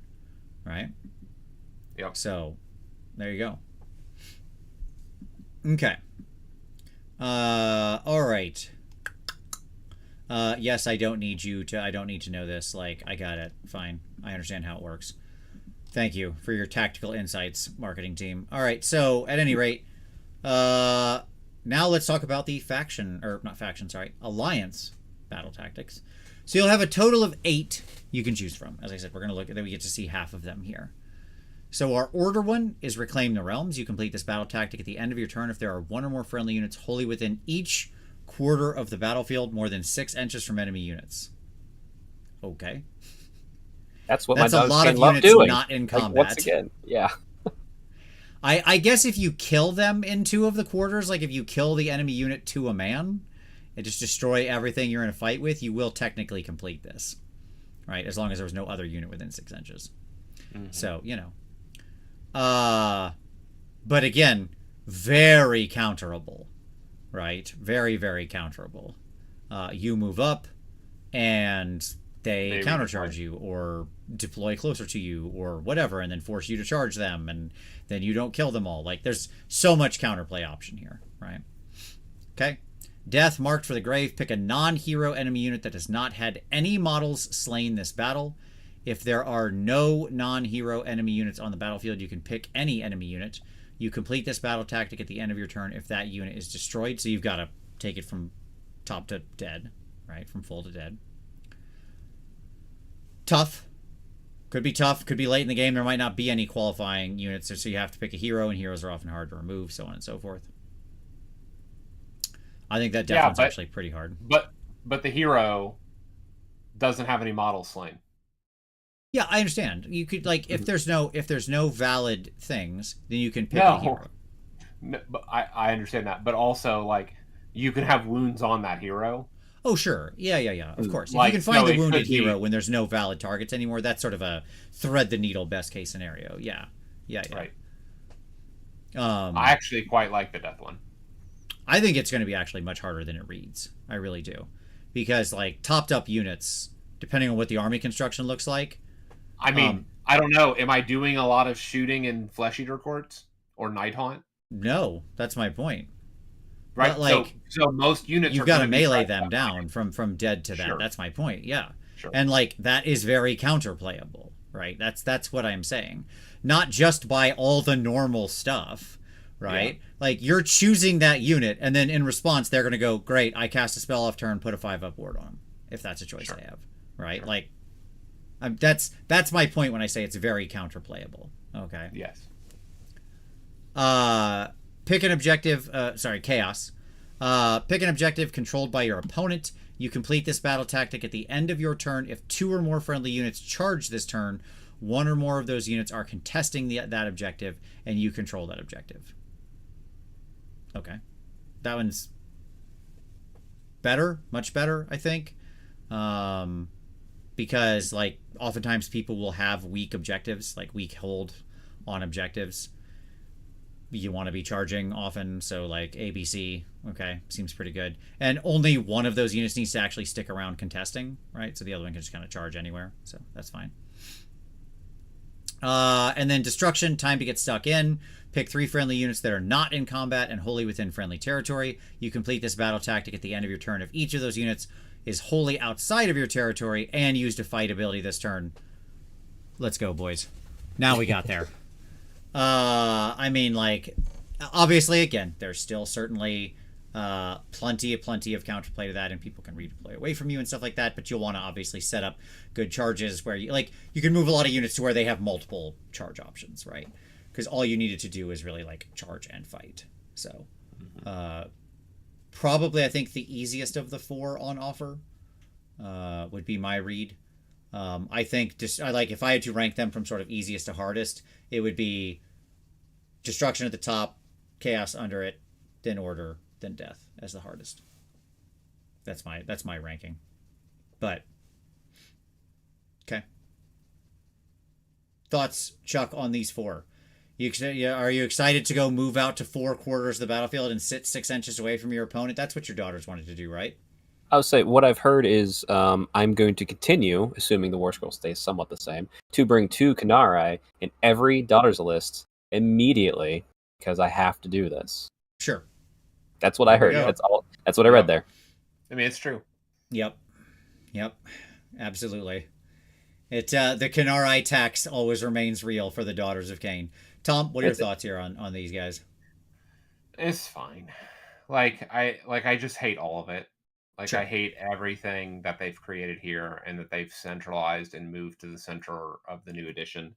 And I think ultimately it will be for event runners to move us away from the terribleness that is battle tactics. And I think that the way that we do that is by not having them be tiebreakers and to actually let them just be points within the match itself and let them live only in that space to minimize the impact on the large scale on the game as a whole. Okay. So that's where I'm at. I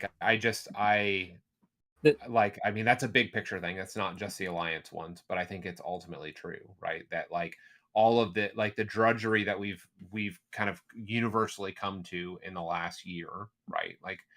I was saying this near the beginning of the edition, and you're like, oh, this is great, this is perfect for Johnny players and blah blah blah blah blah, you should love this, Tom. And I was like, no, this is bad and this is poison. And we all got there, right? I don't know almost any most people, let me say it that way, most users of the game really got to a point where they hated battle tactics. And I think that we're going to just live in that space unless organizers do something intentional, Grand Alliance or not, right? I like this better than Battle Tome Tactics. This is a sure, it's definitely we've made a step up, no doubt. This is a step up. And if we have 8 solid ones, right, that are fairly universalized, that's fine, and I don't mind trying to build around some of that.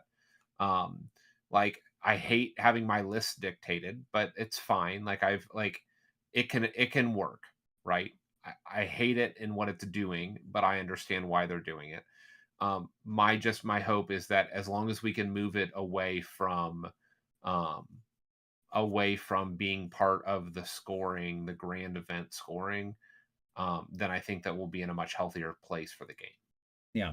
So I might be even a little deeper against it on that, because I mean, I've been alluding to it. The reason I don't like battle tactics in this edition going forward, from what I've seen so far, is they take me out of playing my army.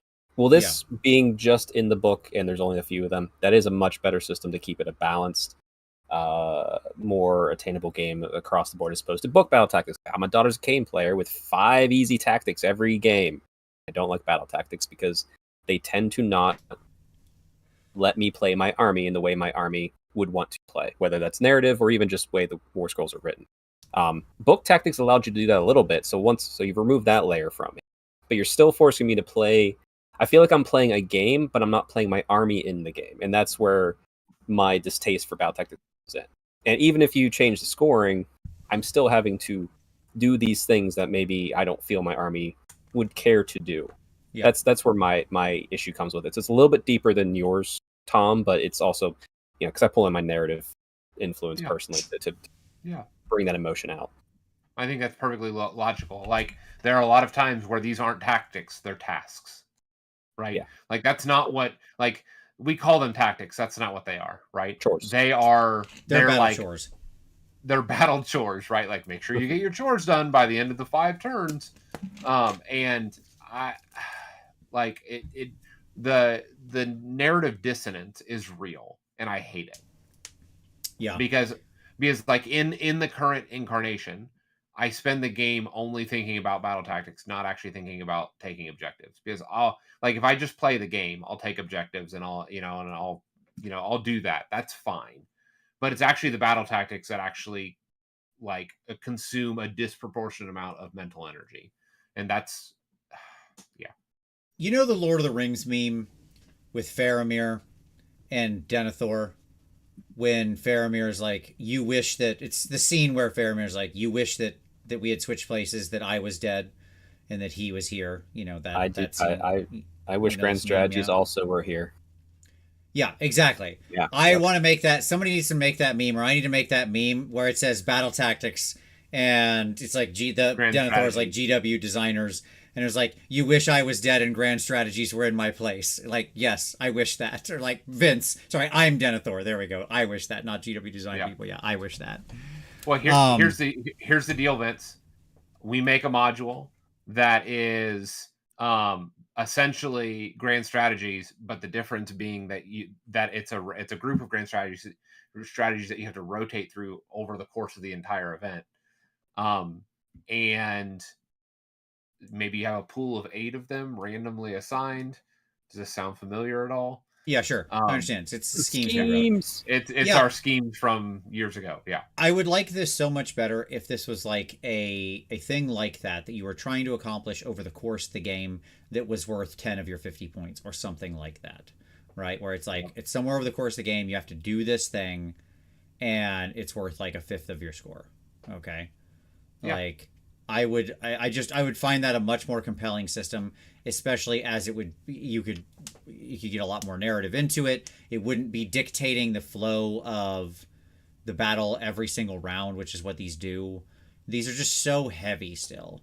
I really, really don't sort of like the way that these things function in the game, because they do make you act weirdly. They do make choices for you. Yes, they open up a lot of like counterplay and stuff, but you just end up playing the battle tactic game as opposed to playing the game. And like when we go to the holy events, Steve doesn't use battle tactics. When I play the old world, there's no such thing, right? And I have to say, I really enjoy being able to just like focus on the game. Like, what units am I trying to match up here? What fights do I want to get in? What are my tactical goals I'm actually trying to achieve here? What objectives do I need to get, and when should I try to get there? Like, there's plenty to think about, right? Without me needing this extra layer. And I agree, Keith Rogers said he just went back to the module article. Battle tactics are a module, but is we use this to balance the double turn really going to be an optional thing? CW Kreiner, I completely agree. I'm not talking about running at each other as like idiots. That's completely disingenuous to what I just said. Like, that is a horribly unfair characterization of what I just said. When I play the old world, I am not just running at my enemy like an idiot. I am very carefully maneuvering, trying to, and like, that's a rank and flank game, so it's not exactly identical because you only have like 6 or 7 game pieces. Rank and flank games are simpler, but I am very carefully trying to pick my fights, maneuver my units, decide my timing, figure out my charges, my counter charges, what's going to get set up to take a hit, what is that going to then do? If I hit them and overrun or force them back, what does that then mean? Who's going to get to countercharge me? What do I have to respond to that? Like, there is a extremely complex series of thoughts I am going through. When we play in holy events, and there's no battle tactics, there's a panoply of different objectives you're trying to get in those scenarios that do lots of different things you interact with in lots of different ways. I am definitely not just going across the table. Mm-hmm. And there's all scored differently, right? Like you basically have 3 different types of objectives that you're juggling and a grand strategy is functionally what those events are. And surviving. And surviving. Indeed. And I do want to make one thing clear, because I have been unfair to that side of this. Like, I know there is a swath of people out there, in CW, you might be one of them, who likes battle tactics or who really enjoys what they add to the game. And I really don't want to like crap all over, you know, if you're in that group or that cohort of people, okay? Because I know there is a group of people who actually do really love these. And so that's fine. Like, I get it. If I like, if that is adding a layer that you're really enjoying, then like, good. I'm excited that this works for you and this is good for you. Like, I don't want to take away from that, despite everything I've said. I am trying to give voice to why I personally, I do not value it or enjoy the experience, right? That is what I am trying to give voice to. But everybody's, sort of experience of the game will be different. I don't want to take that away. Okay. I just wish that there were other options, that this was truly more modular. It doesn't feel very modular, baked into every battle plan and being baked into the double turn and stuff like that. So, that's all. I am uniformly negative on it, and I think it's bad for the game. I'm not gonna nuance my perspective. Like, I thought this since the birth of battle tactics, that they are problematic for the play experience themselves. Yeah. I think it poisons the actual game. I like having a tertiary or additional objective conceptually. I just wish it wasn't this implementation, I guess is what I would say. I would agree with that. Mm-hmm. Yeah. All right. Some other thoughts here. Curran says, I like the concept of battle tactics. The addition is bringing more counterplay. Book tactics gone is good. Definitely agree with that. I think that is a thing we can all get on board with. Like, yes, book battle tactics, yeet them into the sun. Like, and we're all glad for it. I think there could be a better way to implement it. Hades says, I like the concept of battle tactics. I like the fact that it immerses you in the battle, but how they're implemented is bad. And then, that's just it. What I see a lot of people saying here is like, we all like the concept of this thing. Like, I'm not against this thing, this idea. I'm fine with the concept of a tertiary or whatever this is objective, right? As I mentioned, I think it'd be cool if it was one thing you were trying to do over the course of the game. Corbinette, do I like the deck of 40k more? I don't know. I'm wishy-washy on it. There's some good and some bad about the deck in 40k is my answer. Well, it makes every game feel samey too. Let me just say that. Sure. When you can just pick them like this, like, oftentimes your army will have a set of strats that you know you're going to go in and sort of do these in a particular order, at least round 1, 2, 3. Right. Like, and that's what I hate. I hate every game feeling so samey. Yeah. So, again, I just hate that we kept the same implementation of this thing. I think we really had an opportunity to reimagine what this is, and I do wish it was like something that was more influencing you over the course of the game, like the way we built schemes, where over the course of the game you're trying to get this thing to happen, and then when you do, you get it. That's, we had things like getting one of your heroes killed, right, because he was a traitor and you had found out he was a traitor, so you're like trying to position this hero to get killed over the course of the game. Right? That's stuff designed like that I always really loved, because it was also a win for losing type of thing, right? Where like you maneuvered a piece and you tricked them. It also led to one of the most fun moments I've ever had when we were using the schemes, where I had a hero, I was trying to get killed, and the other person had a hero that they were like trying to get, how it was like the messenger versus this, so they couldn't get him killed, and I charged my guy into that hero, and then he just like wasn't fighting me because it's back when you didn't have to fight. But because like they were secret, right? You didn't know. It wasn't like a known information, right? Anyways, so that's what I'll say. I mean, I don't want to beat this up, except I am sad that it's still here, but I do feel this is to give the fullness of my and nuance of my opinion, this is definitely an improved system over where we were. It's just not where I hoped we would be. So, that like marks for moving in that direction. That's what I'll say. Okay. Yeah, I agree. Plastic crack. Yeah, 100%. All right. Cool. Yeah, I mean, I am very interested now, by the way, knowing this is how this works, Tom. This made me, to go back to that, right? This made me even more interested in Spearhead and the way they're doing battle tactics. Like, what does that mean? What does this deck mean? How does it work? How does it work with command abilities? Will I like that system? I'm pretty open to it, right? Like, it's a different system, clearly. It's like very different than this. And so, like, if that's just a better system, should we just all start using this Spearhead battle tactic? Whatever system in regular AoS. Did they accidentally make the Spearhead game system the superior one? I don't know. Time will tell, I suppose. So. Yeah, I can't wait. I can't wait for people to like graduate from Spearhead to the normal game and be like, why am I doing these chores? Can I just go back to that deck? Right. Yes. That is true, Curran. Yes. In a future GHB, they may be able to implement a different structure and remove this module of battle tactics and replace it with a new one. That is true. Very true. Very true. That is absolutely true.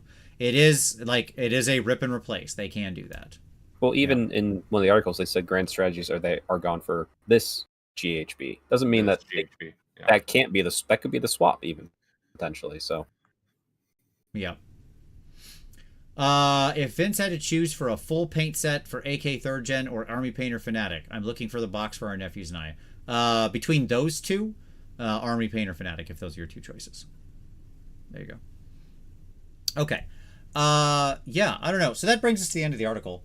Gentlemen, final thoughts for the night. What else do we want to touch on? I mean, overall, I think more good than bad this week. I'll say that. Love everything in Spearhead. Excited for most everything in Manifestations and Faction Terrain, exempting the fact that it's now required, but, life moves on. Again, as long as they are actually readily available, I'll be less upset. Like, I'll deal with it. It's 3 models. Who cares in the end? And this article, like, better, but still kind of poopy. All right. Where are you living, Tom?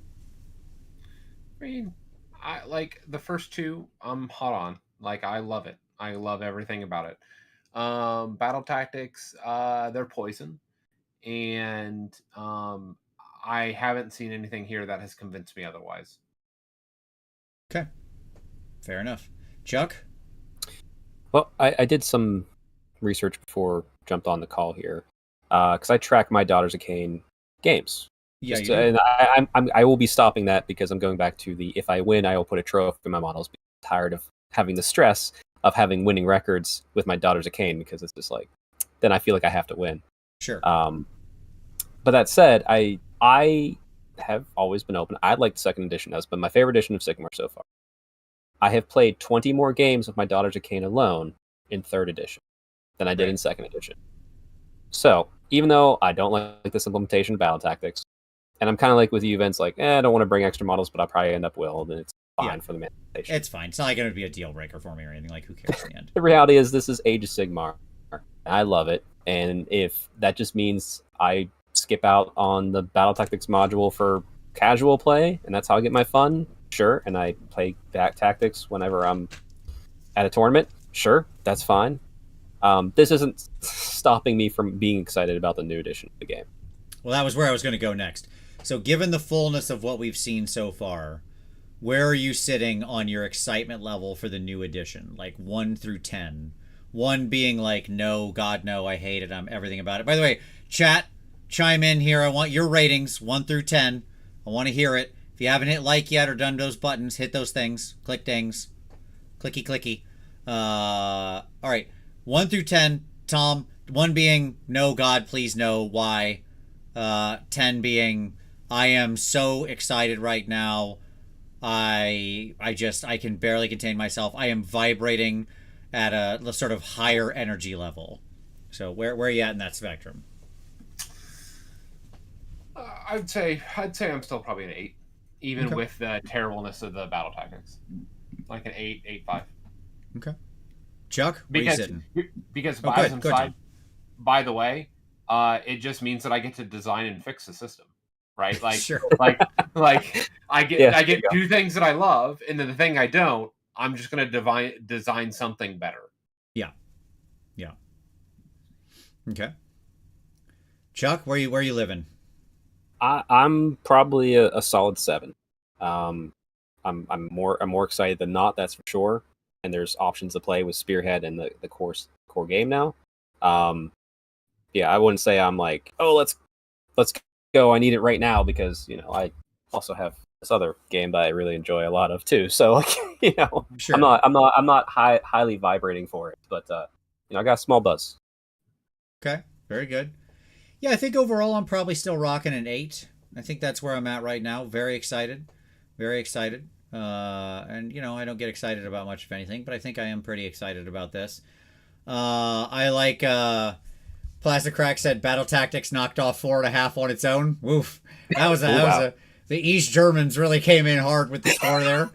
CW, he said a 9. Need to see how good skeletons are. CW, I hope skeletons are so good. I really want them to be so good for you specifically. I am They're going to be beautiful. reading the Skeleton War Scroll, CW, thinking about you and wanting them to be awesome. I want you to be able to put a bunch of skeletons on the table and feel really good about it. I really do. I know you've had to suffer a lot through some of the past books, so I do hope that's a good unit for you. All right. Dadbod says, I have faith in Matt Rose, not GW. Well, yes, in Matt Rose we trust. Absolutely. I'm going to start a cult. Okay. Yeah, I mean, like, it sounds like, and looking at the numbers, most everything. Lowest was kind of a 5 around there. That's pretty good. A lot of 7s, 8s, and 9s. So good. It looks like a lot of excitement. I'm happy for it. I do think the vast majority of what we've seen so far has been really exciting. So, okay. So, we'll see. All right. Well, with that, let's call it a show, gentlemen. Hey, Chuck, thank you so much, buddy. Appreciate you coming on by. Yeah, thanks for having me on. I always appreciate being here, getting to chat with you fine folks, and as well as the chat. So appreciate it. And if you want more of whatever this background is, check out Strength Hammer over on YouTube. The channel will be linked below. We might have to have Chuck back in actually not too long of an amount of time, depending on whenever we do like a Bretonian show. So we'll see. I don't want this to end up becoming our Snake Eyes, but it might be so. At any rate, thank you all so much for watching. We really appreciate it. Hey, if you haven't hit like yet or click subscribe or done those things, do it. It's cool, and you'll be cool. Be cool. 10% cooler. At least. Remember, all sorts of magical things have happened. It's just Jay, and they could happen to you too. But there's also ways you can support the show. There's affiliate links down below. You can click on those. They don't cost you anything extra. In fact, they often save you money, give a nice kickback to the show. There's a merch store down there if you want to get some cool merch from the show. Things like that sweet mouse pad that's sitting back there, a little magic thingy with our characters on it. You can do that. There's also, of course, our Patreon focused on review and feedback, taking your next step on your hobby journey. And don't forget, later this month, Adam and I's new game is launching. So the build-up has begun. And for those of you who stuck to the very last moment, I'll tell you what we're going to do here, what I'm going to do. I'm going to give you just a little taste, just a little teaser for those of you who hung out to the last moment of this. And I will say that the game is a dark fantasy game. And that's all I will say right now. More to come. But otherwise, thank you so much for watching. We really appreciate it. As always, we'll see you next Wednesday.